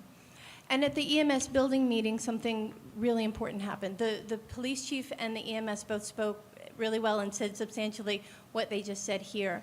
And the town administrator, who's here and so might want to answer, said that just doing the bare minimum of renovations like painting and putting a ceiling in wasn't going to be sufficient, was going to meet the code for a police EMS type building, that to some extent we won't have a choice to super minimize the renovations. And the numbers that were being given went from 2 million to 5 million. And that was that's on the record in the meeting of the EMS building. So when we're thinking about numbers, we're thinking about, the 2 to 5 million, I'm not sure if that was renovation and also purchase. So when we're talking right now, we're about to vote on purchasing this building. And one of the other board members noted that there's enough money in the till, after having just voted to increase taxes by $500,000. There's enough money in the till to purchase this building outright. But that doesn't include renovations.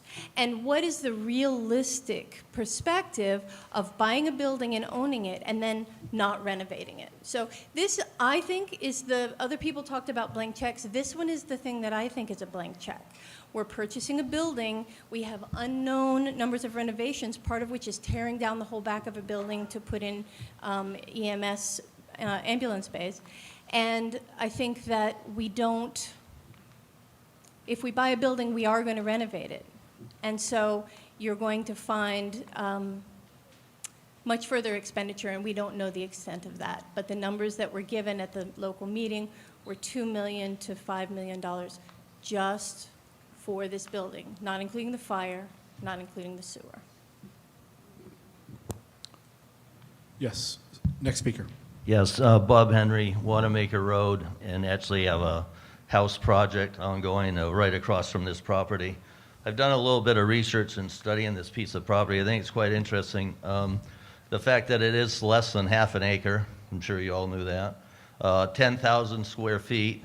We're going to put the EMS and the police in it, and the poor police chief now is living in about I give him the benefit of the doubt, and they'll say, what, 8 by 8, 16 square feet, you know, 8 times 8, 64, 10 by 10, 100. So he's in 100 square feet. EMS is in, what, 20 by 20, 400 square feet. So I'll double it up. So let's go 200, let's go 800. And this is a 10,000 square foot, 3-story building. So I would like to know, and I'm speaking to the moderator, and I'm sure he can't answer, but what the use of the rest of the facility would be. The other fact of the matter is S&R Real Estate out of Agawam handles commercial property. If you Google it now, you'll have a hard time tracking it because it's on the website, it's off the website. But anyway, I can't find the date that was listed. But this property has ranged in price, as I've been watching it, from $306,000 to the cap was $475,000. So if we're going to pay $675,000 for the purchase price, I got a piece across the street. I'll work a deal with you right now. I mean, I'll take a personal check.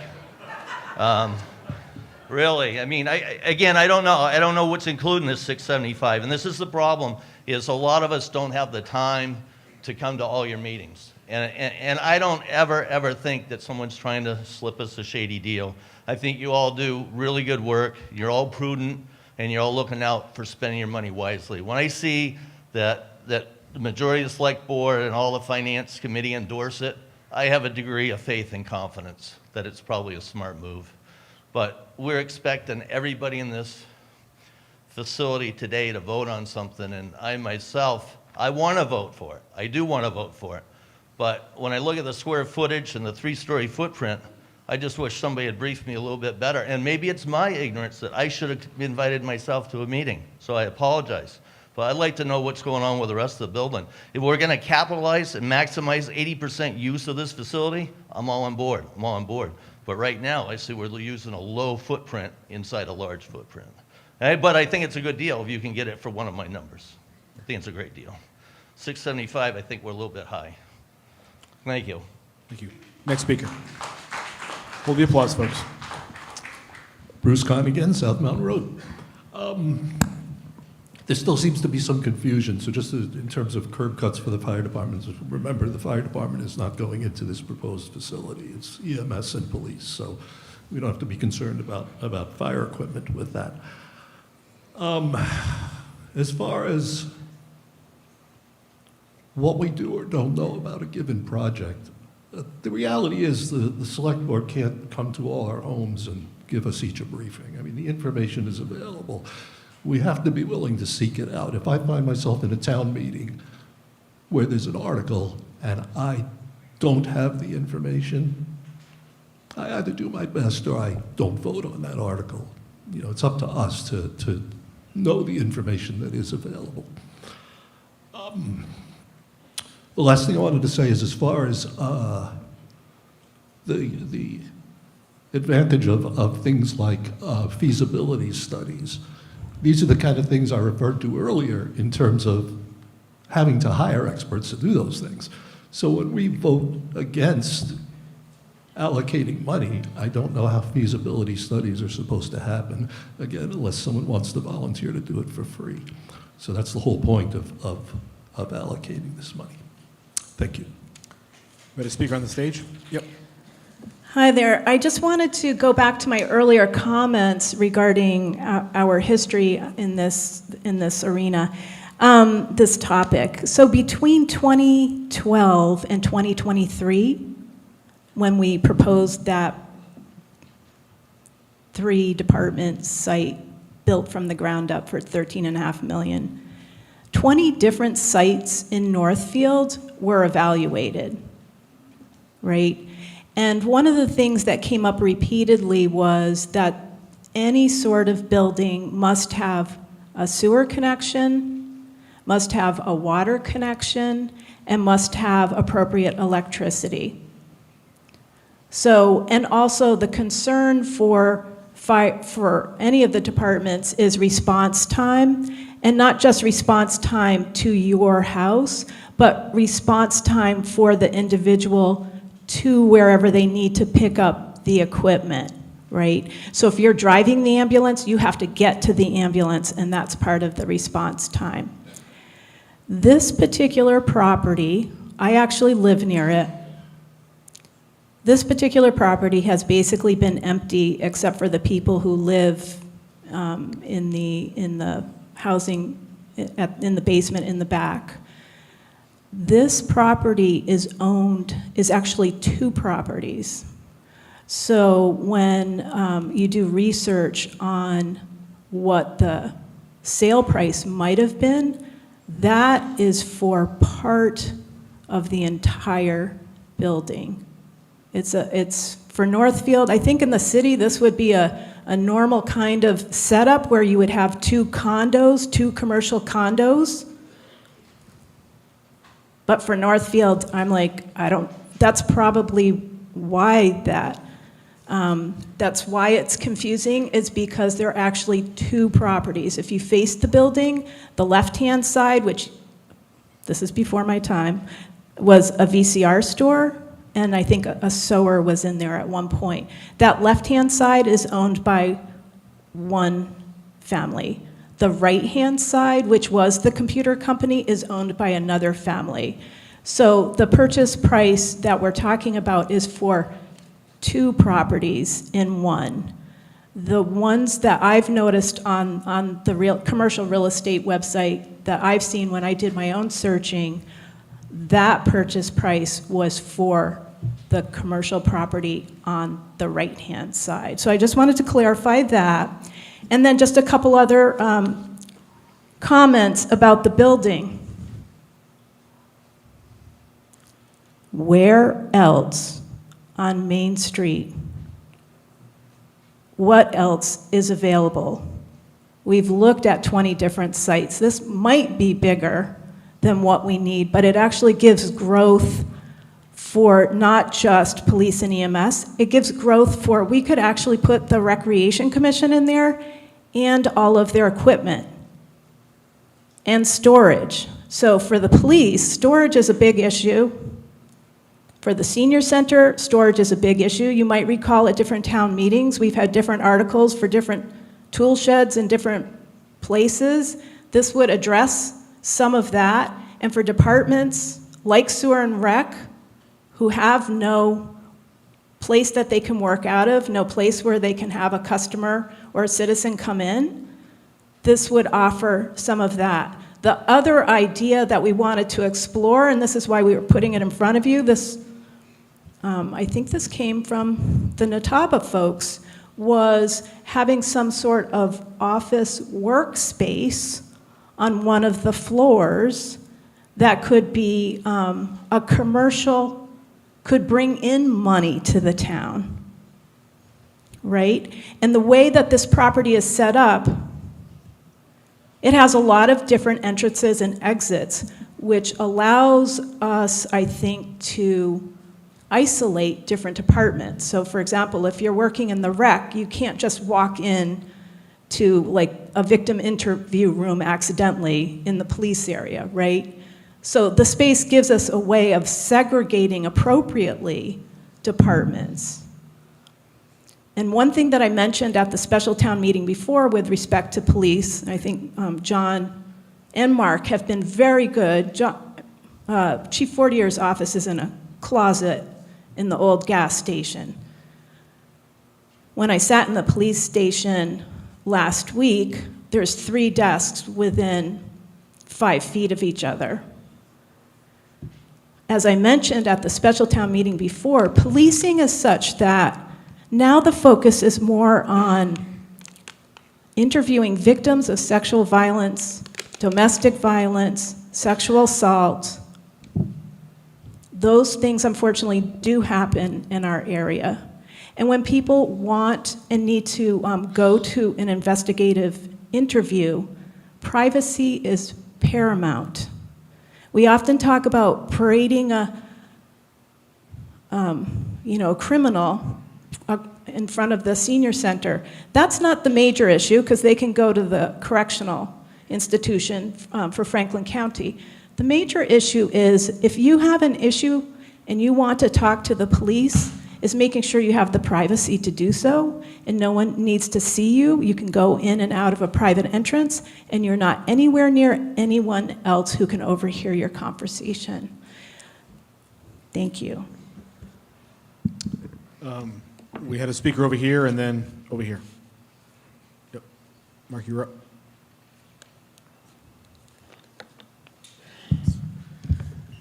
Mark Fortier, EMS Chief.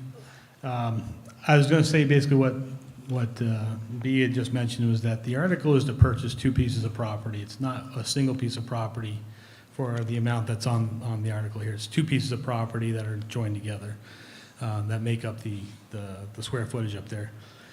Regarding EMS and the size of the building, I would say maybe our building's 30 by 30. I don't know what size of the EMS building is currently that I'm renting, other than it's not big enough for what we need. A building double the size of what I have would allow us to fix the office space issue, the overnight quarters issue, the lack of showers, lack of facilities, lack of training space, all the things that really a robust EMS service needs to be functional, which we don't have currently. The other issue is I don't know if everybody saw the article in the Recorder today, but we took delivery of our 3rd ambulance recently, this last week, put it into service just yesterday, and if anybody wants to take a look at it, by the way, it's outside, take a look at it on the way out. Right now, the town of Northfield has the capacity to put 3 ambulances in service. The problem is that one of them is being housed in Irving Station 2 because we don't have a place to put it. So in order for us to utilize that ambulance, I have to call upon our friends down in Irving to move that truck for us. It's here for us, it's here for all of our citizens, but it's not the greatest setup because it's down the road in Irving. This proposal, although it's not the ideal proposal in my perspective. As mentioned before, if I have to generate 1,000 calls out of that building, I have to come down Main Street 1,000 times. And anybody who's tried to get down Main Street when the Creamy is open knows that that's almost impossible. Well, the problem is I got to go up Main Street to then come back down. So I would, if this building project in its entirety, and I'm hoping I'm not speaking for John or for Chief Hall, but I think we both have agreed and made it very clear is that if this building is going to cost $5 million to renovate, I'll be the first one to stand up here and say I'm against it. It just doesn't make any sense to me, because I'd rather take those millions of dollars and put a building somewhere else. It's more centrally located down the south end somewhere. Where that is, I don't know. But for us to spend $5 million on top of renovations, to me is ludicrous. I would, if we can get out of this for a cheap amount of money, like I think John had mentioned, throw some paint on the walls and change some windows or whatever we may need to do. If we can get out of it for that kind of money, then it's probably the right move, because it does give us the area to expand and do what we need to do. Not the best location, but it's better than the building that I'm currently in right now that doesn't adequately do what we needed to do. Thank you. Yes, sir.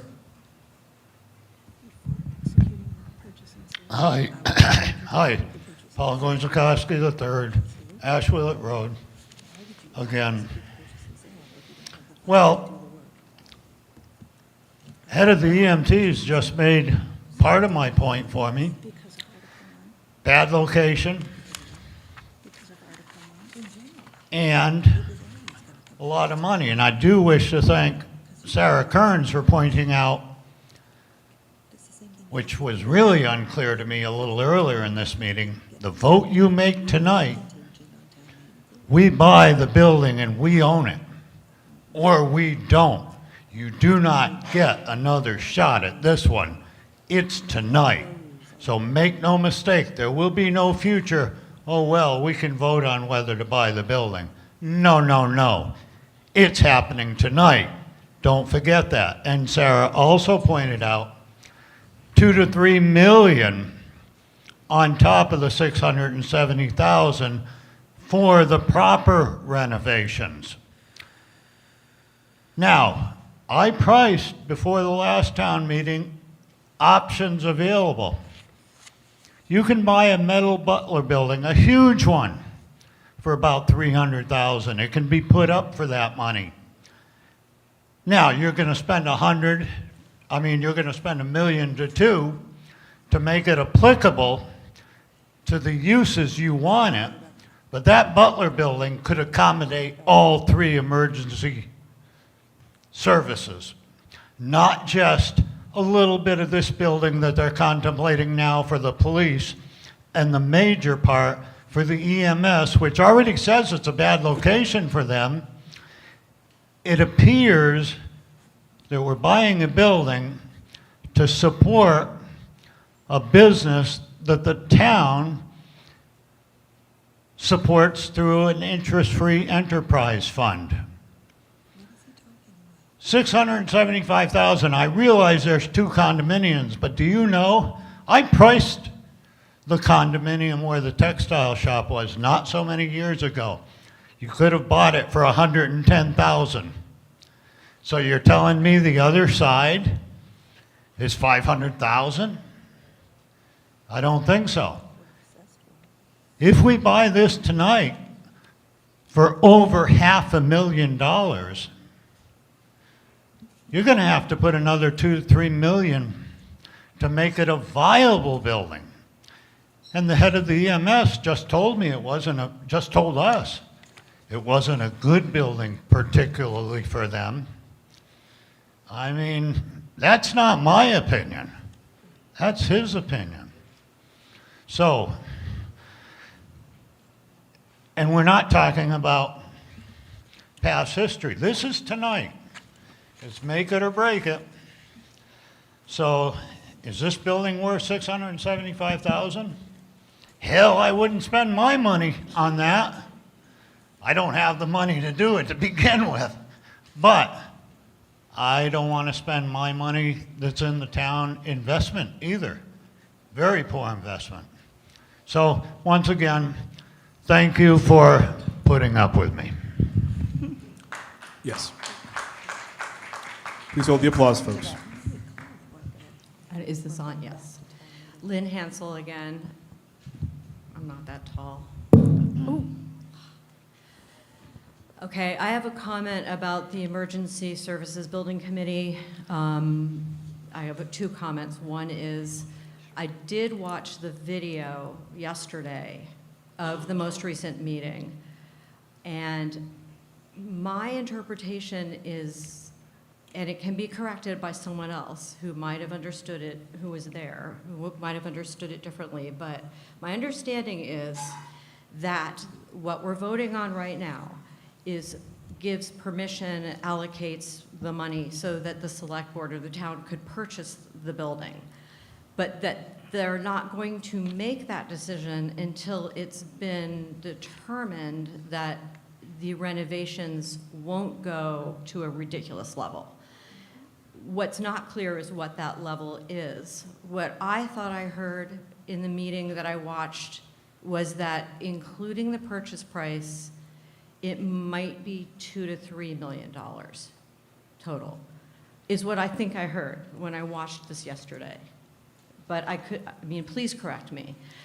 And then the other comment I have about the meetings is I noticed that the minutes for the Emergency Services Building Committee are not up to date. And it makes it very difficult to follow these issues in real time, because I am somebody that goes to the town website and tries to keep up with the minutes of the different boards and committees. And this is one in particular that I'm watching. I know that the video was posted midweek last week or so that I could watch that before this meeting. I would really appreciate it if the Emergency Services Building Committee could keep their minutes up to date. I think that's one of the things that would help keep the public informed a little better. Thank you. Meeting was only last Wednesday. Yes, sir. Mitch Damon, 5 Main Street. I guess the first thing I want to say is thank you for everyone who's worked on this. It's not easy being up there and kind of being in the firing line, and I appreciate what you've done. I also want to say thank you to everyone who's contributed here, both the in favor of and not in favor of. This is how we come to a good conclusion. We talk about it, we get a little heated, we get passionate, but this is the best way to get a good choice. And I guess the other thing I want to say is that 675 these days, unlike 2 years ago, is not a bad price for a building, and particularly 10,000 square foot building. I think it's a deal. I think we should go for it. And I know that we'll find ways of making use of that space, and I appreciate it. Thank you. Further discussion? I think it's a gentleman coming down the aisle. You speaking first? Yep. Oh, sorry. Okay. Yes, Mr. Bordner.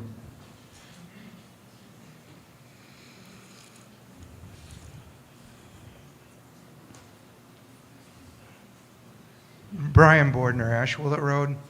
I'm not going to say anything about the building. I think everything that's been said has been said.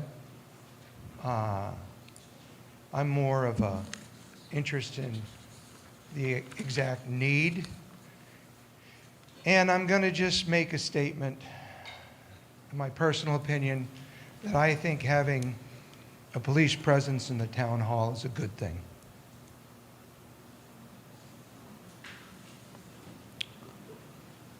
Is there further discussion on the issue? Yes.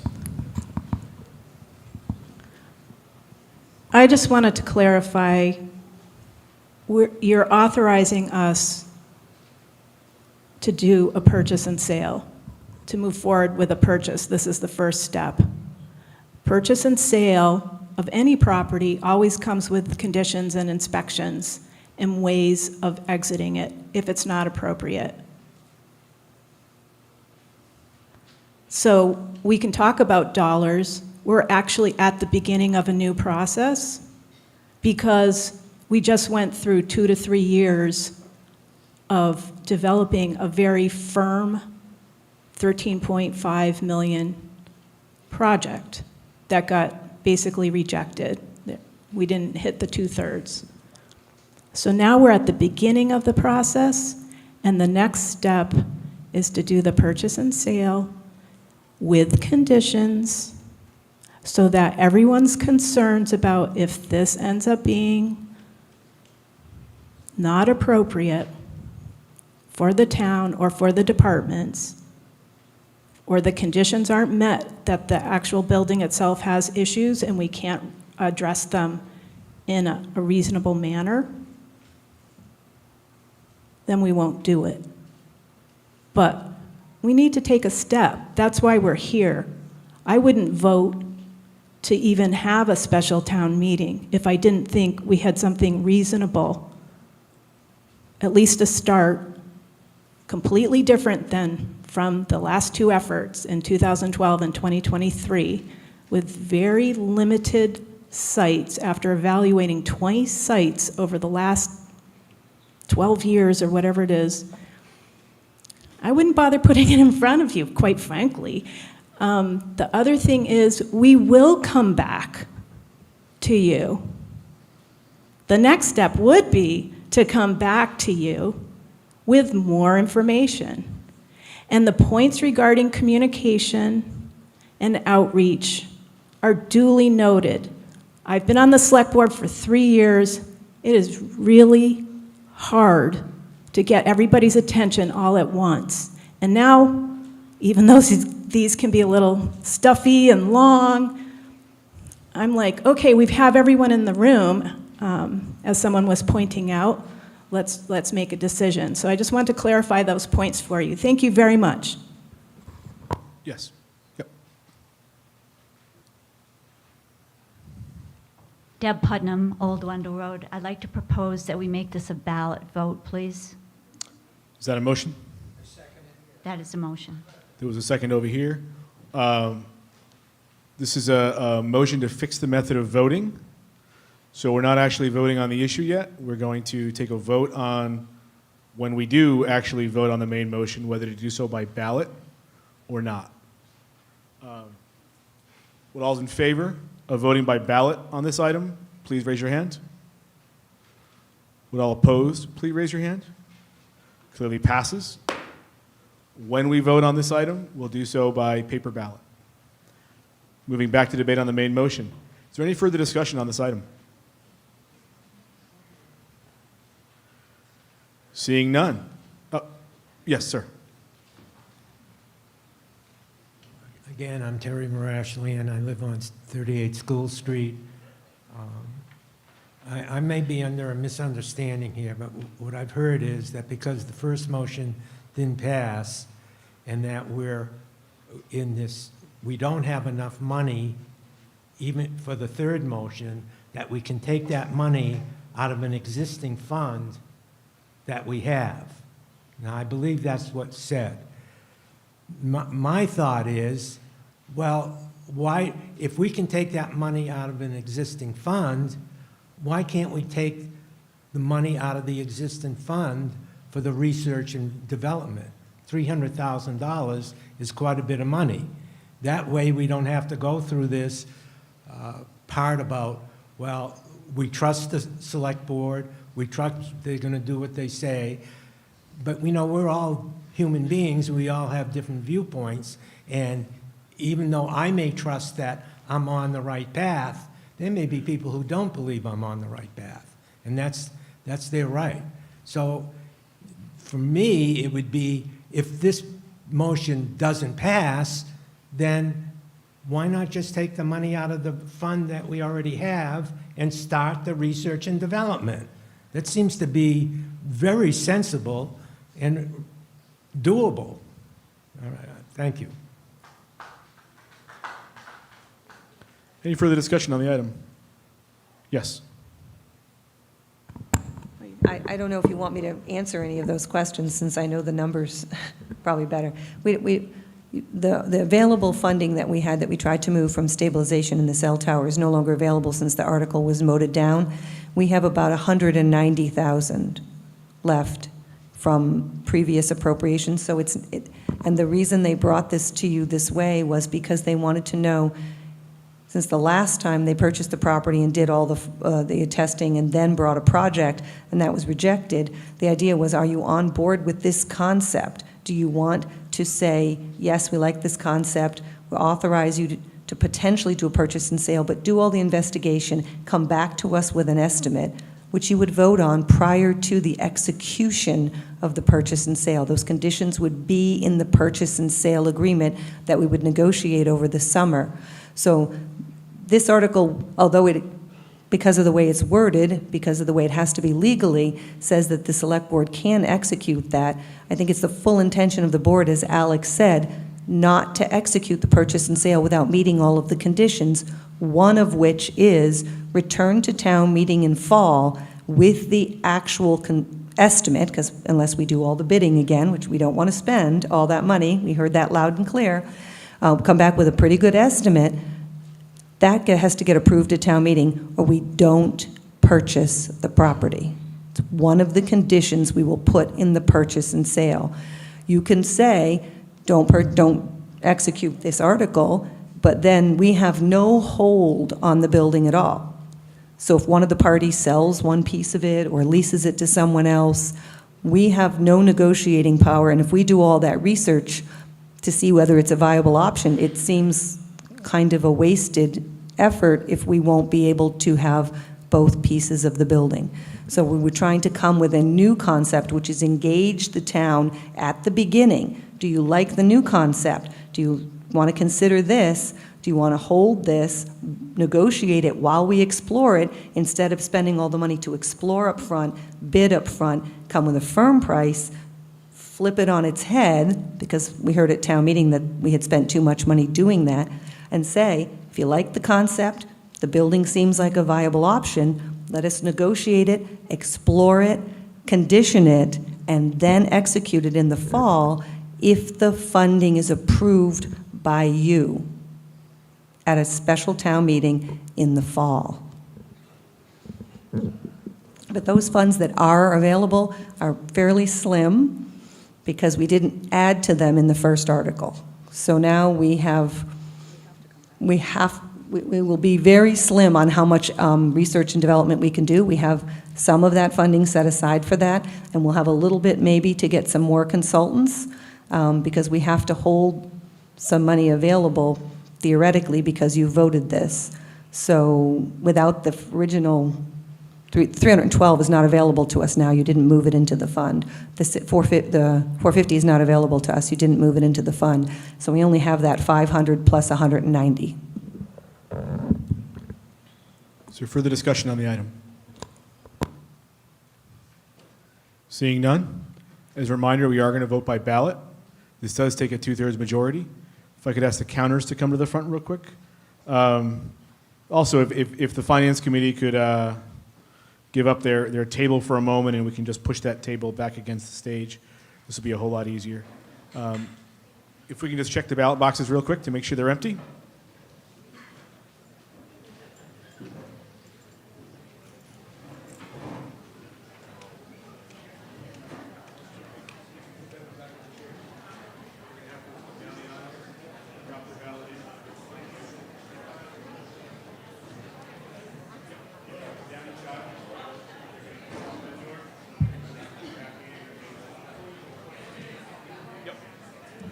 All right, folks, so here's the deal. We're going to have 2 aisles going at a time. We're going to come down each aisle. We're going to vote. You're going to put your ballot in there the way you wish to vote. You're then going to move behind the ballot box and go out that door. You can mill in the lobby until we're ready to go, if you'd like.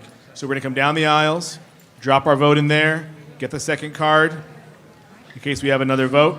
And then, if you could, head out that door, folks, so we're not mingling too much here once you put your ballot in and gotten your next.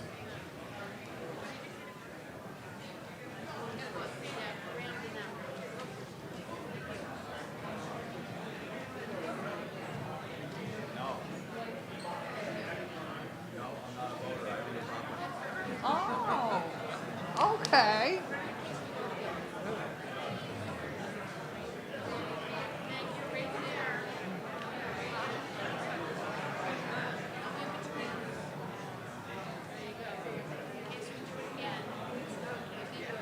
What are we doing?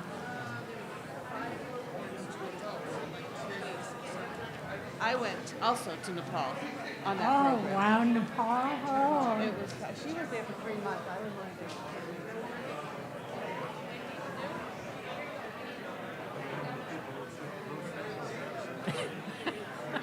That will be helpful. Anytime there's ambiguity, people will be.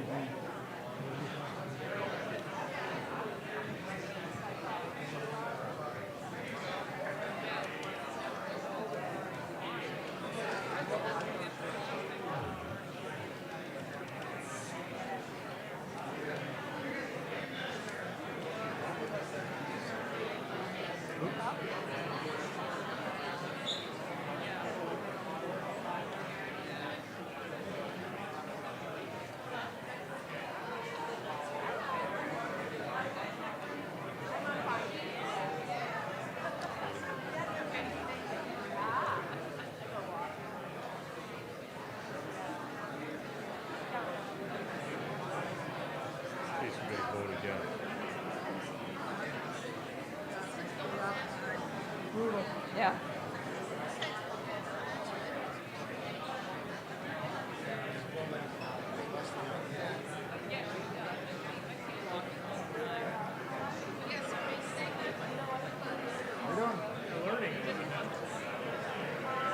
Everything is against you.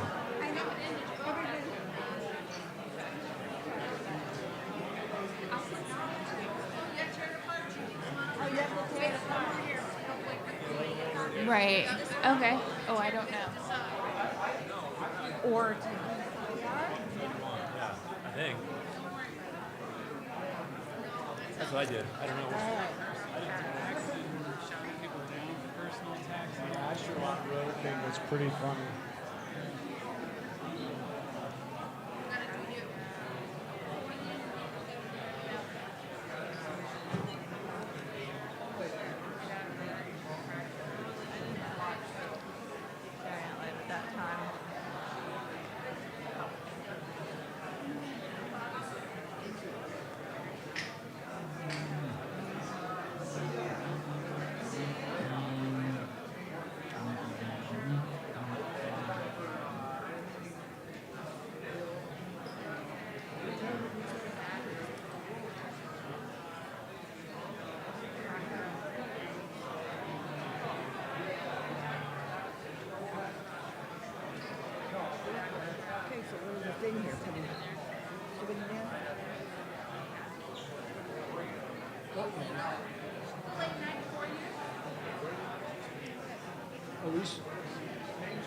what do we do?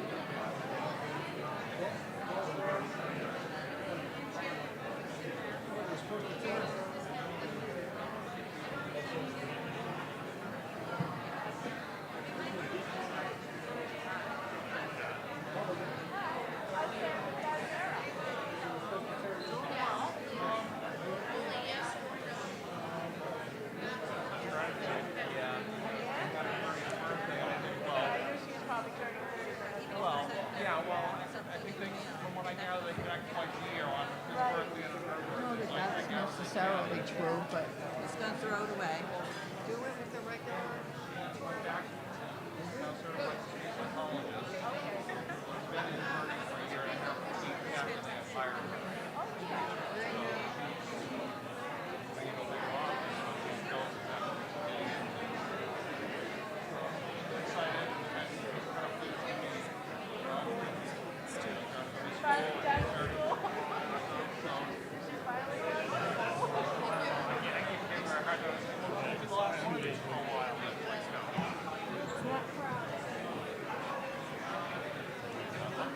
Okay, yeah, say hello to Paula.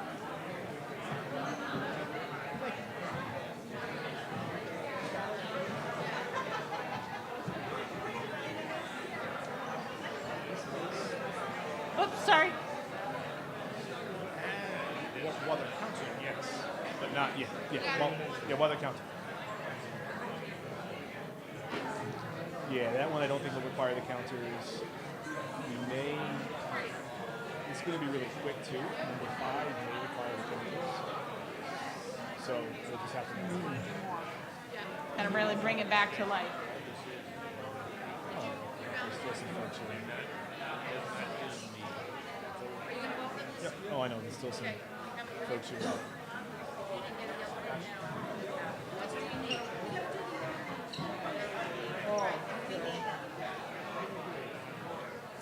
You're just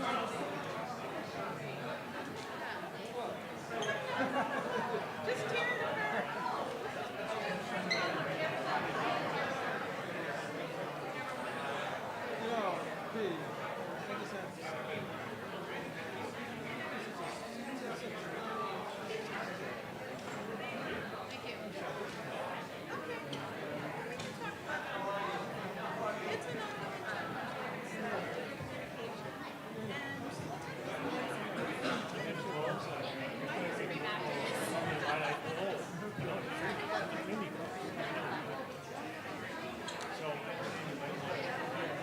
If folks on that side can want to scooch through and come down to this side,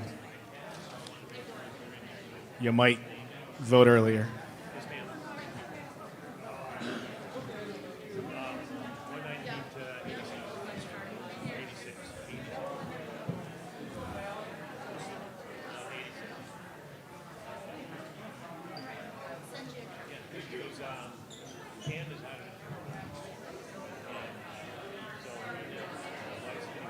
Again, folks on my left, if you're able and want to cut through, there's a very short line here on my right that is much shorter than the line on the left.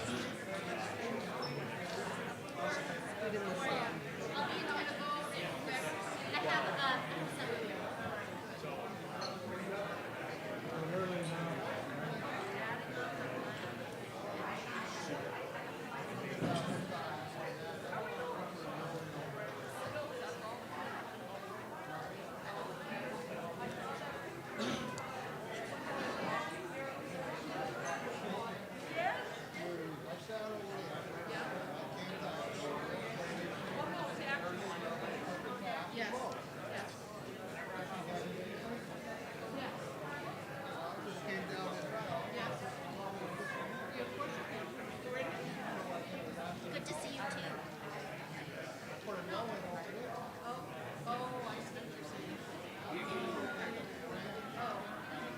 If you voted, you need to go out.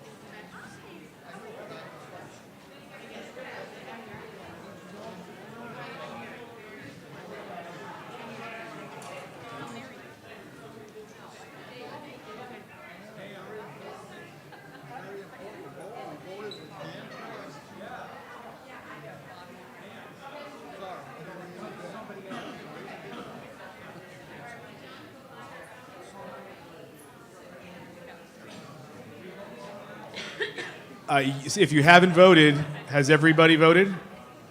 Finance committee and everything, every select board? If you haven't voted, you've got another 20 seconds to do so.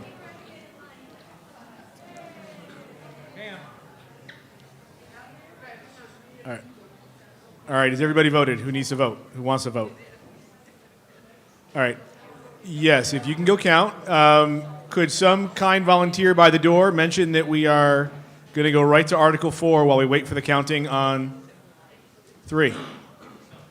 So we are going to jump right into this and keep going. It's been a while. We've all been here. We want to keep moving. Yeah, there's got to be. I hope there is. Hopefully everybody hasn't left. Hopefully they know it's not over till it's over.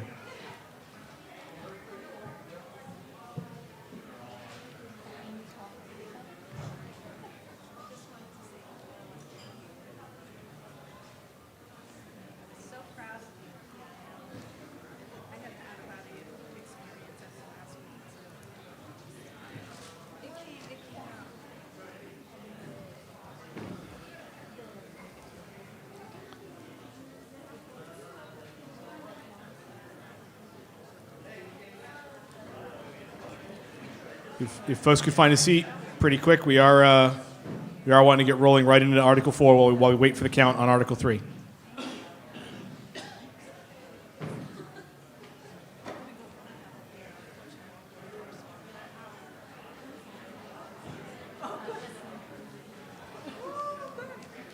Hello.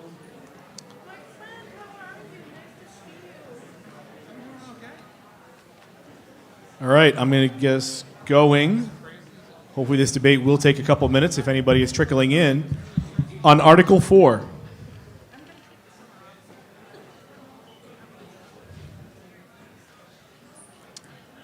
On Article 4. All right. We're coming in. It'll be just a minute.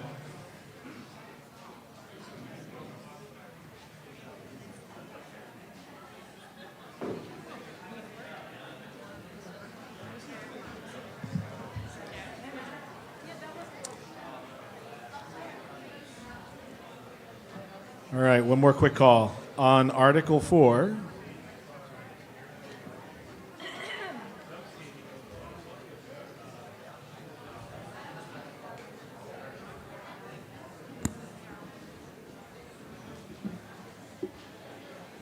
All right, guys, we're going to keep going.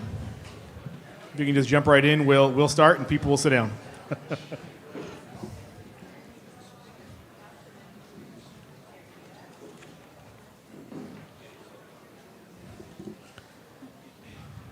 Article 4, yep. Yep. I move that the town transfer the available remaining funds from Article 19, voted at annual town meeting May 2nd, 2022, of $81,169.20 for the purchase of a new or used debris truck for the highway department. Is there a second? Second. Thank you. Is there discussion on the item? Does the person who made the motion wish to speak, or Yeah. somebody else? I would like to speak. All right. So, Sarah's going to go first, and then we'll go to Tommy. I spoke to the head of the highway department, and he wants the truck and thinks that it will save the town time and money. So that's what I have to say. All right. Thank you. Further discussion? Yes. Tom Walker, Highway Superintendent. This is more for safety purposes. We've been in, with our wood chipper and stuff, we've had some accidents and different things. This truck's gonna make it more viable for us to just bring the stuff back to our yard and have a company come in to reduce the liability on the town, and also open the roads a lot faster than what we can do. Like last winter, for instance, we had 45 trees. It took us 15 hours to clean them up. A truck of the sort that we're looking at, you could probably pick them up in 4 or 5 hours and bring everything back rather than chip every little piece and do it. So, and it's a big safety issue on our side that we've been dealing with since the storm this winter when I had a gentleman get hurt, so. Thank you. Further discussion on the item? Seeing none? All's in favor, please signify by saying aye. All's opposed, please say nay. Clearly passes. Article 5. I move that the town amend the current Section 24-1 of the Town of Northfield General Bylaws to read, any person appointed by an authorized appointing authority for the Town of Northfield to a town board, commission, committee, or council to represent the Town of Northfield on a board, commission, committee, or council must be a resident in the Town of Northfield. Further, following appointment, if such person changes his or her residence from the Town of Northfield, he or she can no longer serve the town in that capacity. Thank you. Discussion on the item. Does the person who made the motion wish to speak? Okay, I'll speak to that. I personally feel that we should limit this to registered voters, resident and registered voters. That's my personal opinion. I want somebody that's a registered voter that has an invested interest in this town to be voting on things that affect me on committees. As a citizen, I want somebody that has an invested interest in this town, making those decisions, making those votes. So I'm against this article because it doesn't include registered voters. Thank you. Yes, next speaker. My name is Joan Valva. I live on West Road in Northfield. I know you said we're not allowed to ask a question, but since you're changing the wording of the motion, I would like to know what the definition of a resident is, according to the board. Thank you. Thank you. So We you're not don't gonna- go back and forth, so if somebody wishes to answer that at a later time, they can certainly do that. Was there anything else you wanted to share? Okay, then I want to follow up with that resident can also mean students who are boarded at a school. So the college, if they ever increase their number of students, which is, I believe, 50 now, they will be allowed to serve on any and all committees within the town as well, making decisions for the residents, the legal voters and the legal residents in the town of Northfield. Thank you. Further discussion? Barry Bordner, 35 Holly Avenue. I think the lady made a very good point. My concern is who is going to be responsible for certifying an individual as a resident? Are we going to put that burden on our town clerk? Are we going to have a carpetbagger coming in and out of our town, getting on a board? Maybe they're a resident, maybe they're not. If we keep it as a registered voter, then they are in fact a certified resident of the town. I can't see voting for this. I think it's ridiculous. I'm going to pause real quick while the next speaker comes up and just read the vote from the Article 3 that we did. There were 102 votes no. There were 114 votes yes. It did require a 2/3 majority, so it did not pass. Thank you. Next speaker on this article. Joe Gravelin again from Old Ferry Road. This article reviews the current language in our bylaw around the requirements of committee membership in Northfield being tied directly to a requirement to be a registered voter to sit on town committees, boards, or commissions, and requests that the language be changed from must be a registered voter to must be a resident in the town of Northfield. So here we are tonight showing up to do the hard work in Northfield. And by golly, that's just what it's been. And to me, I think that's America. I'm sorry. The main ingredient that allows us to have the privilege of doing so is that we chose to put skin in the game by registering to vote in the town of Northfield. This article suggests that anyone who is a resident of Northfield should have the right to sit on boards, commissions, and committees and have the privilege of making decisions and requests that are destined to have an impact on who we are as a town and what our small rural community might look like and function like in the future, without the willingness to put skin in the game by registering to vote. Young people can register to vote at 18 years old and would be welcome on boards and committees once they have registered to vote. Our current bylaws are not an impediment for young people's voices on our boards and commissions. It's not uncommon here in Northfield for people to be summertime residences, but also own properties in other communities across the country that might have real estate values significantly higher than their investments in Northfield, at which point they would most likely to choose have their voting power assigned to the communities where they have the most skin in the game or financial investment. Meanwhile, the rest of us will have to live with the decisions made by these boards and committees where some of the membership in our boards have chosen not to put skin in the game or in the future of Northfield by choosing not to register to vote in our town, but elsewhere. I encourage a no vote on Article 5. I think it's really important that the future, as it's laid out in decision-making processes, is taken into account by people who truly believe it's worth registering to vote to stay here. Thank you. Thank you. Next speaker. Yep. Joan Valva, West Road, Northfield. Since no one on the board will come forward and try and define something that we need to vote on, what the definition is, I move to make a motion to table this article. There's a motion to table. A motion to table is also a motion to postpone indefinitely, which would mean that we take no action on this item. We don't vote it up or we don't vote it down. Is there a second for that motion? I'll second that. I'm going to give a quick look to double check I should have brought my book. what it needs for a vote. Simple majority. We're going to do a quick hand vote. Moderator? Is there discussion? No, there's no discussion on a. Is it?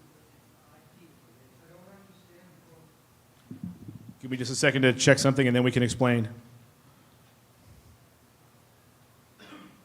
I'm sorry, it is debatable. There's been a motion that's been made and seconded to take no action on this item. Taking no action on this item would mean that we're not going to vote it up, we're not going to vote it down, we're just going to move on with the evening. This is debatable. We've entered into debate on that item. So this is not on the merits of the motion, it's whether or not we want to actually continue to debate the motion and bring it to a vote. Does anybody wish to speak in favor of tabling this item Yes. The purpose of this meeting, the urgency behind this meeting, was all around what we were going to do with the building for emergency services.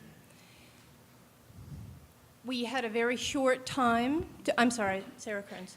We had a very short time to consider this, and the reason although we didn't like it, the reason that we put a vote up so quickly was for those urgency reasons, the fiscal year and the possibility of the building being sold. This article has nothing to do with that urgency. And as a town, we haven't had the time to think about it and look at it and go over it in the way that would normally be acceptable. And so I believe that it should be tabled, and so that the citizens can have a chance to think about it and consider it more fully. Is there further discussion on tabling the motion? Seeing none? Just to explain again what this motion is on. So the motion that's before us right now is to take no action on the motion that was made previously to that. It would be as if a motion was never made on Article 5, and we would simply move to Article 6 without voting it up and without voting it down. It definitely would mean it would not pass, but it also does not mean that it fails. Simply means that we're moving on with the evening. Would all those in favor of tabling the motion? Mr. Moderator? Before that, does everybody understand?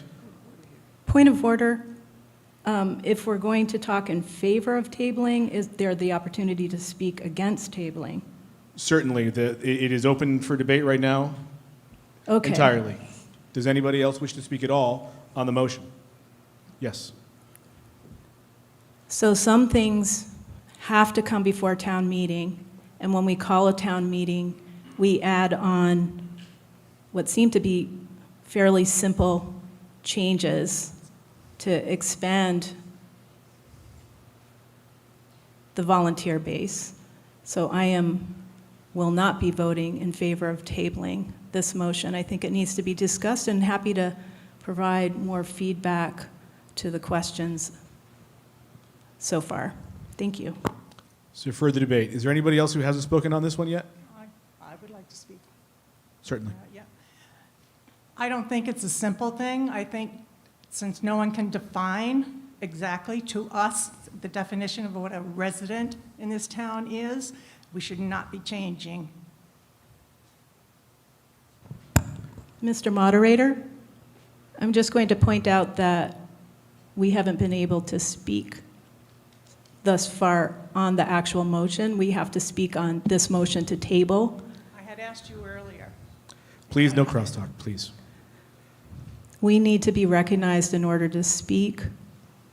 And many of us in the select board listen to a lot of the questions first and then speak and answer. Is there any further debate on this item? Any further discussion at all? Seeing none? Does anybody have a question or confusion about what we're voting on? I know this is a tricky one. Seeing none, all those in favor of tabling the motion, please raise your hand. All those opposed, please raise your hand. Tabling the motion clearly passes. We'll now move on to Article 6. Okay. Mr. Moderator, I move the motion as printed under Article 6. Thank you. This is a longer motion. That motion is certainly acceptable. The motion is printed in front of you. Does anybody not have a copy of that motion in front of them? Is there somebody around who can share it really quick, or I can read it out loud to the group? I'm happy to read it too. Is there a second to that motion? Thank you. Discussion on the item. Does the person who made the motion wish to speak?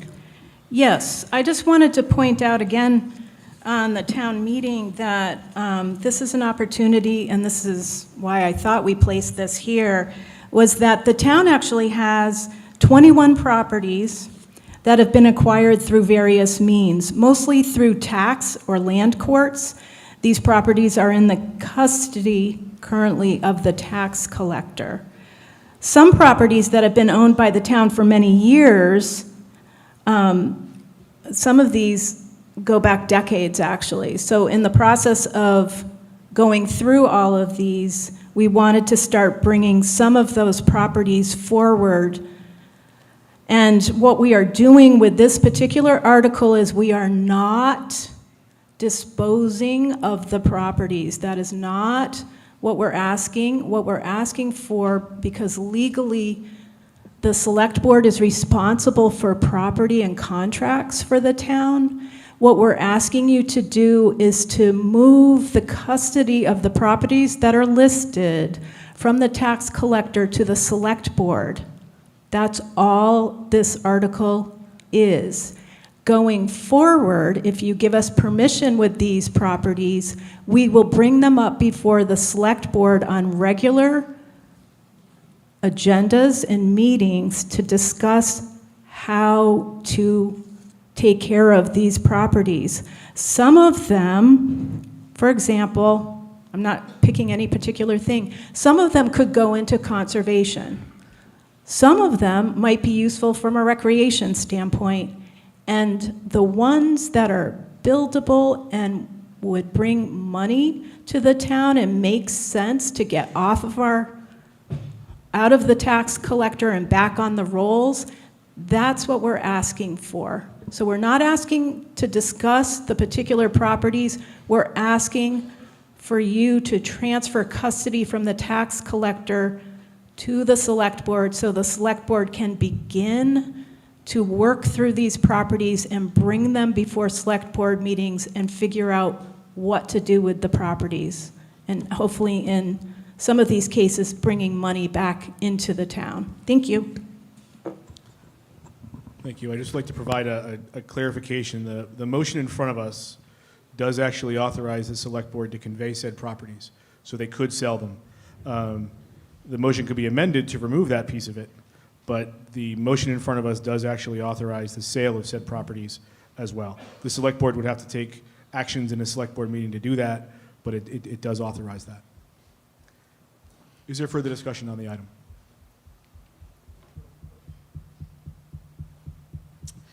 Good evening. I'm Patricia Kinsella. I live on Upper Farms Road. Pains me to say this, but I will be voting no on this article, and here's why. It concerns me that we have not been given adequate information about the properties. The town administrator was asked about generating a map, which I think is reasonable. And what I heard from the video of the meeting was that it might be difficult to generate a map of the properties so that we could look at where they are. And thank you, Sarah Kearns, for generating a map that shows where the properties are.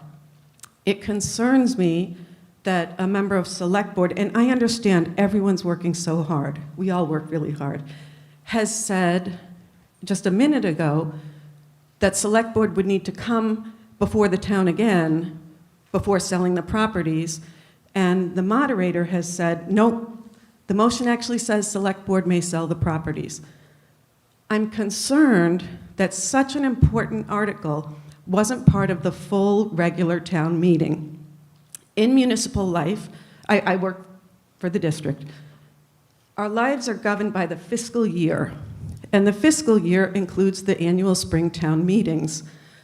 Why wasn't this carefully prepared, and why wasn't adequate information given to residents about land? There is nothing more important than land. So before we give authority to the select board to sell off land, I want more information. I'd like to know, what is the economic value? Are there any archaeological concerns? Are there any historical concerns? Are there any environmental concerns? I have heard that the cluster of properties on Parker Avenue could be an access point for a future industrial solar development. I would like to have the chance to learn about that before saying, select board, you may go ahead and sell these properties. So again, because of my work role, I don't often stand up at these meetings. But on this one, I feel strongly that we're being asked to consider it far too quickly. Thank you. Please, folks, we'll be able to vote and express our opinions and support then. Yes, sir. Am I all set? Yep. You're all set. Okay, thank you. Just Joe Gravelin again. They say that, that knowledge is power. And the flip side of that is that the lack of knowledge is vulnerability, sometimes classified as ignorance. The problem I have is I know too damn much about what's here in this town. I'm one of the local historians. I'm an environmentalist. I've been fighting big corporations for over a decade to try to keep our river from getting washed down to Connecticut. I know too much. It's very difficult for me not to speak up.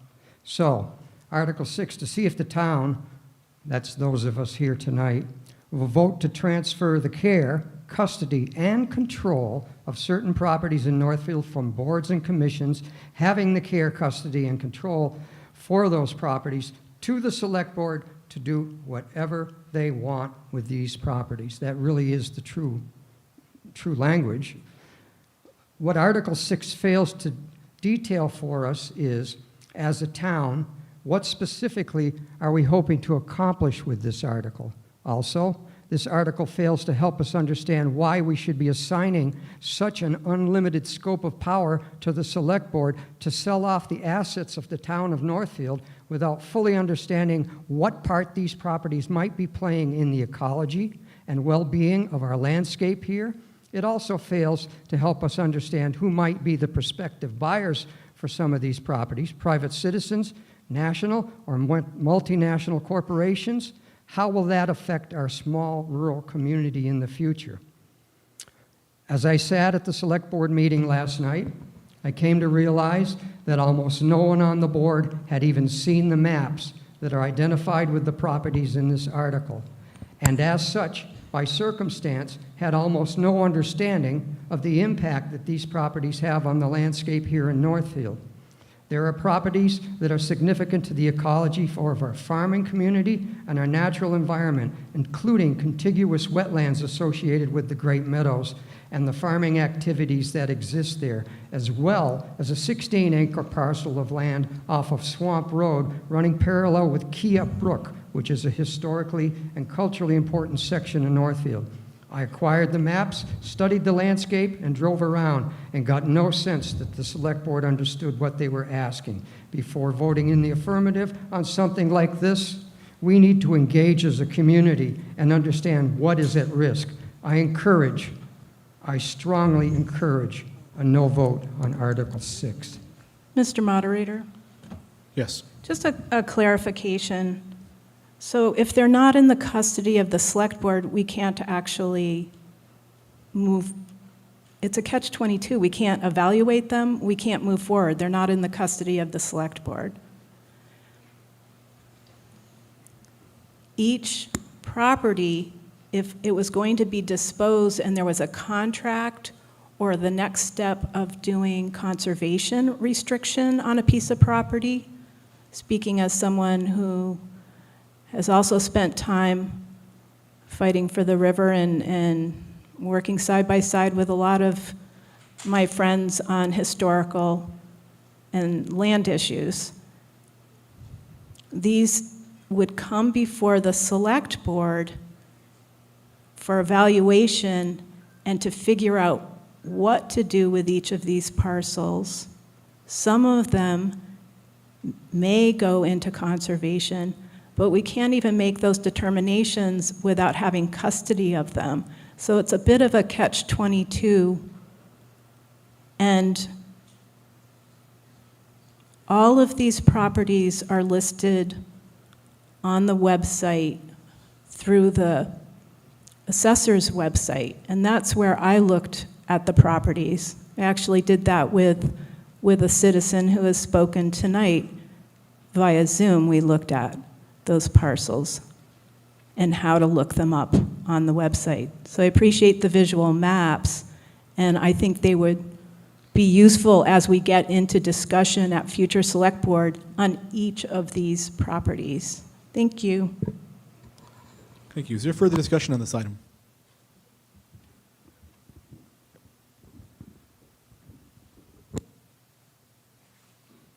Hi, Karen Boudreau, Old Wendell Road, and Sewer Commission. Part of the sewer plant upgrades is looking for properties that are or are close to the treatment plant that's there right now. I noticed some of the items on the map. Thank you, Sarah, for producing the map.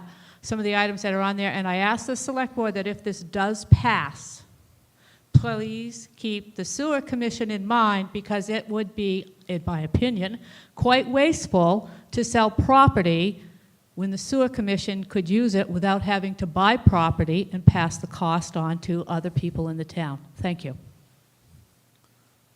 Yes, on the stage, yep. Sarah Kearns. The work that I do now is in data science and data visualization.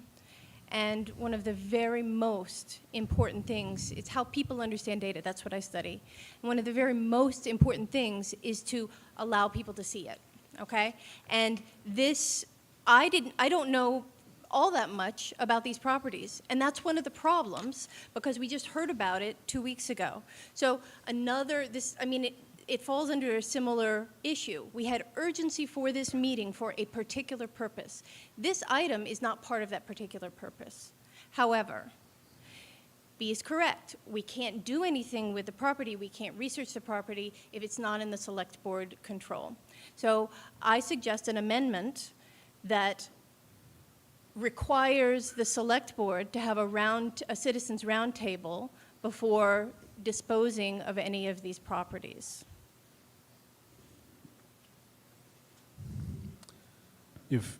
If you wish to make an amendment to amend, we would just need that in writing, and then we'd actually have to have that motion made. All right, I'll write that in the writing meantime, while you're doing it. Is there another speaker who wishes to speak on this while you do that? Yep, let's go over here, and then we'll come over to you, Joe. Sorry.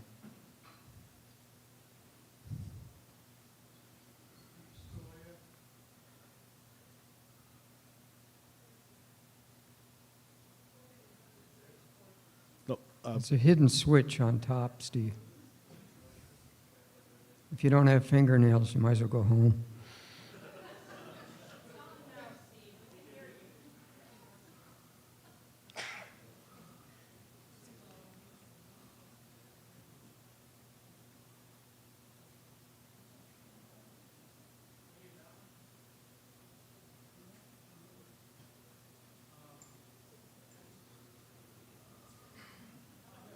Can we just bring this one over to him for a minute while we fix the mic? There we go. No, we've got one here. We're okay. I have to say that I agree with Joe. I think the select board has to revisit this one and look closer at it. There are strong implications of people's land and people's homes. There's more at stake here than that appears in this paragraph here. I think you really need to revisit this and give us something more to look at. I think it's too much power. And that's it. All right, if I might, and then I'll go sit down and be quiet. That's okay? Yeah, okay. So, to give you folks an idea of what's at risk, there was a property owner in Northfield. Could have had the name Select Board, but it could have had the name of a private citizen, who decided that they had a chunk of land they wanted to sell to a corporation called Kinder Morgan. Kinder Morgan wanted to run a gas pipeline through Northfield. The only thing they needed to do to get their foot in the door to get things started was to have a compressor station location. That compressor station would have been on the east side of Main Street up in the mountain. It would have been the equivalent of 200 diesel engines running 24 hours a day, 7 days a week. That's how critical sometimes pieces of property can be to a community, even if they're held by a private citizen. In this case, they're held by we're being asked to give full reign of these properties to the select board. Here's my suggestion. We've come together as communities in the past, as we did for our master plan. Let's get all the properties that exist on a piece of paper, and let's get together as a community, not as select board meetings where we have to chase the agenda down from week to week or every 2 weeks. We're all very busy people. Let's make a grand condition of this. Let's come together, understand all the properties that exist, what conditions they are. Are they environmental? Are they agricultural? Are they buildable lots? What are they? Let's come together and find out what's at risk if we do X, Y, and Z. And the other thing is, how do we even know what the properties are truly worth, relevant to not having an understanding of what part they play in our community? So keep into consideration the fact that this community came together in a big way and told Kinder Morgan to take their pipeline and put it somewhere else in the world, but it wasn't coming to Northfield. And that would have been a whole lot easier if they had never got themselves hunkered down on a piece of property up on the mountain that would have allowed them to build a compressor station. Well, we don't know of these properties, which of these properties might be vulnerable to multinational corporations. And I think it's too much power for the select board to have. We as a community ought to take a hard look at this and with a complete list and drive around. It was apparent to me that nobody knew on the select board what the properties were. We didn't have a map yet last night of what the properties were. And I'm saying to myself, we're going to turn this over to the select board, and they don't even know where these properties are, what the history around these properties are, and what impact they might have on the town. I'm sincerely asking everybody to vote no on this.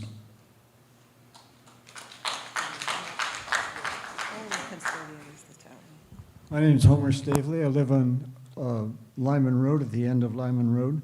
And I wonder if it would be possible to arrive somewhere between Via and Joe if the motion were amended so that the first paragraph ended after the words select board, and everything after that, for the purpose of conveyance, etc., were deleted. So the select board would gain control enough to conduct the kinds of studies that both sides are talking about to determine what the best use might be for the property. Because as I understand it, the select board is now constrained by the fact that the properties belong to the tax collector, or not belong to, but are under the control of the tax collector. So I guess I'll propose this as an amendment that we delete from for the purpose of to deems appropriate and leave the rest as it stands. I shall do that.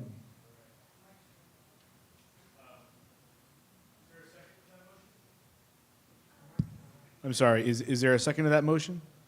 A motion has been made. Is there a second? Sarah has not made a motion yet to amend, and we did have a gentleman just make one. If we wish to, as we enter debate on this motion, if somebody has a better motion they wish to make, we can always vote this one down and go to the next one. But a motion to amend has been made. As soon as we have it, I'll read it out to you. Okay, I'll second for the purposes of discussion. There is a second to the motion. Thank you, by the way. You should all have a copy of this in front of you. Homer may not have one now, but so thank you, Homer. Everybody else should have one.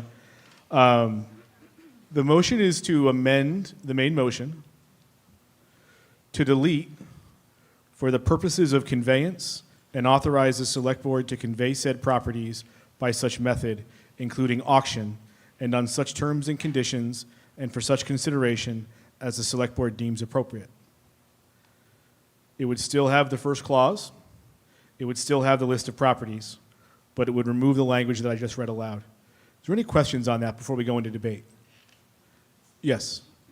Is there just a question on what the motion is? Okay. Is it possible for council to clarify what the meaning is of care, custody, and control?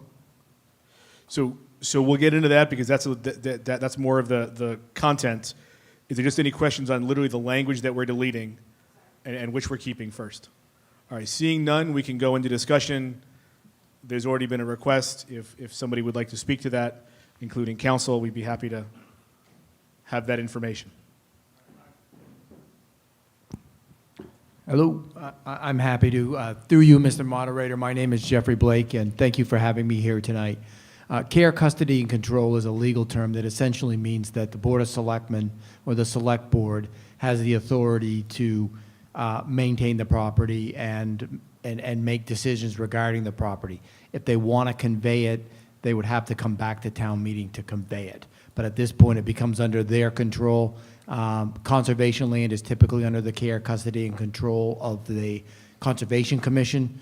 So the Select Board doesn't have the authority to do anything, doesn't have the authority over it.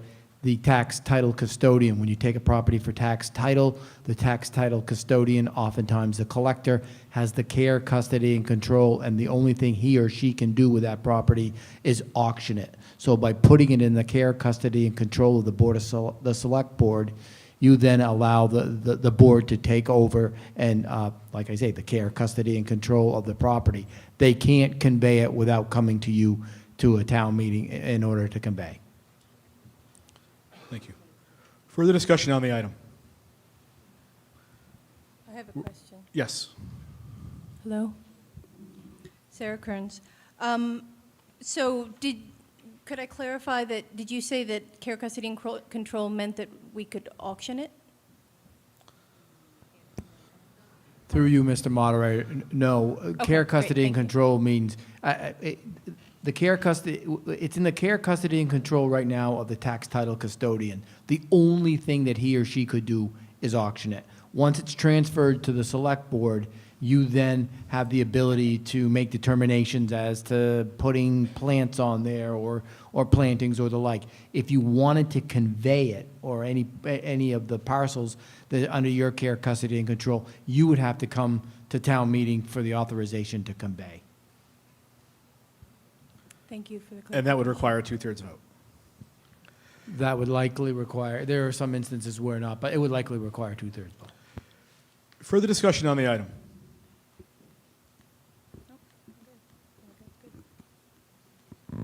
Brenda Bordner, Ashwillet Road. My concern is this is a big issue. There's not a lot of people here that would be here at a regular town meeting. And I feel like this is an item that should be tabled until another time. That's my thought.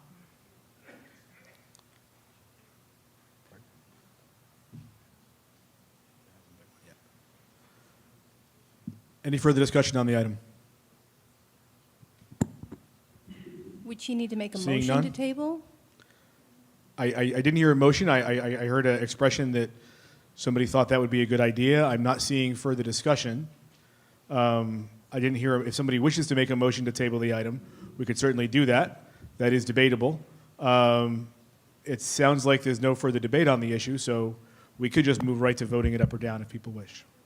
I'll make Yes, a sir. motion to table it. Is there a second to table the motion? Point of order. I thought we were discussing the amendment, whether or not we were amending. That's what we would be tabling, correct. Okay, so we're just tabling the amendment. We're We'll be not tabling the amendment, article. not the motion itself. Thank you.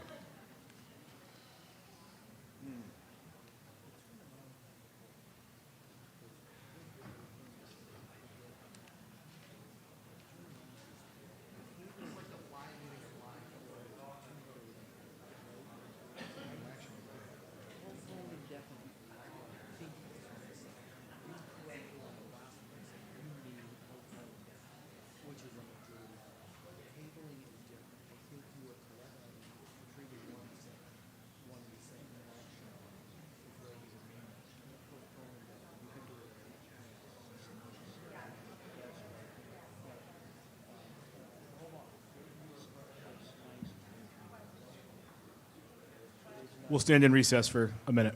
You're right, I think you're right. It says it can be made with a pending main motion and a main motion only. I think you are right there. Yeah, I think you're right. A motion to table can only be made on a main motion only. We are in a subsidiary motion, which is a motion to amend. It is not an order at this time. It could be made once we move back into the main motion. We are in a motion to amend. Is there any further discussion on that motion to amend? Yes. Yes. If we choose to table this, because it's owned by the tax collector, the question is, they can auction it, right? Okay, so I want to support the motion to amend the language, which says that it moves the properties into the care, custody, and control of the select board, period. Thank you. Is there further discussion? Yes. The discussion is the tax collector independent or not accountable to the citizens or the select board prior to putting a property up for auction? I think that's a pretty important question to get answered. Thank you for that. There was somebody else I think you wished to speak, and if somebody wishes to answer that, we can get there after. Were you looking to speak? If you could come on up, if you wish to speak. I move that we vote. We bring it to a vote. There's been a motion that we move the question. The question is on the amendment. I apologize if that came before additional speakers. A motion to move the question is not debatable. It needs a majority, 2/3. I'm sorry, it's been a long night. Needs a 2/3. All's in favor of moving the question on this amendment, please raise your hand. What are we? We're voting on whether or not to move to an immediate vote on the motion to amend the main motion. So the motion to amend was to strike some language that we read earlier, after the word select board and before the colon. We're voting right now not on that amendment. We're voting on whether or not to move to an immediate vote on that amendment. All's in favor of moving to an immediate vote on that amendment, please raise your hands. All is opposed, please raise your hands. Clearly passes by the 2/3 majority needed. We're going to immediately move into a vote on the motion to amend the main motion. The motion to amend is to strike the language after the word select board and before the colon. All's in favor of the motion, please raise your hands. All those opposed, please raise your hands. Clearly passes. We're now moving back into debate on the main motion as amended. The motion as it stands before us now moves the colon to after the word select board and still has that list of properties. Any further discussion on the motion? Seeing none, we're going to do a hand vote. This does require a 2/3 majority. All's in favor, please raise your hands. All is opposed, please raise your hands. Passes by 2/3. Thank you, everybody, for a long but a good evening. The meeting is adjourned.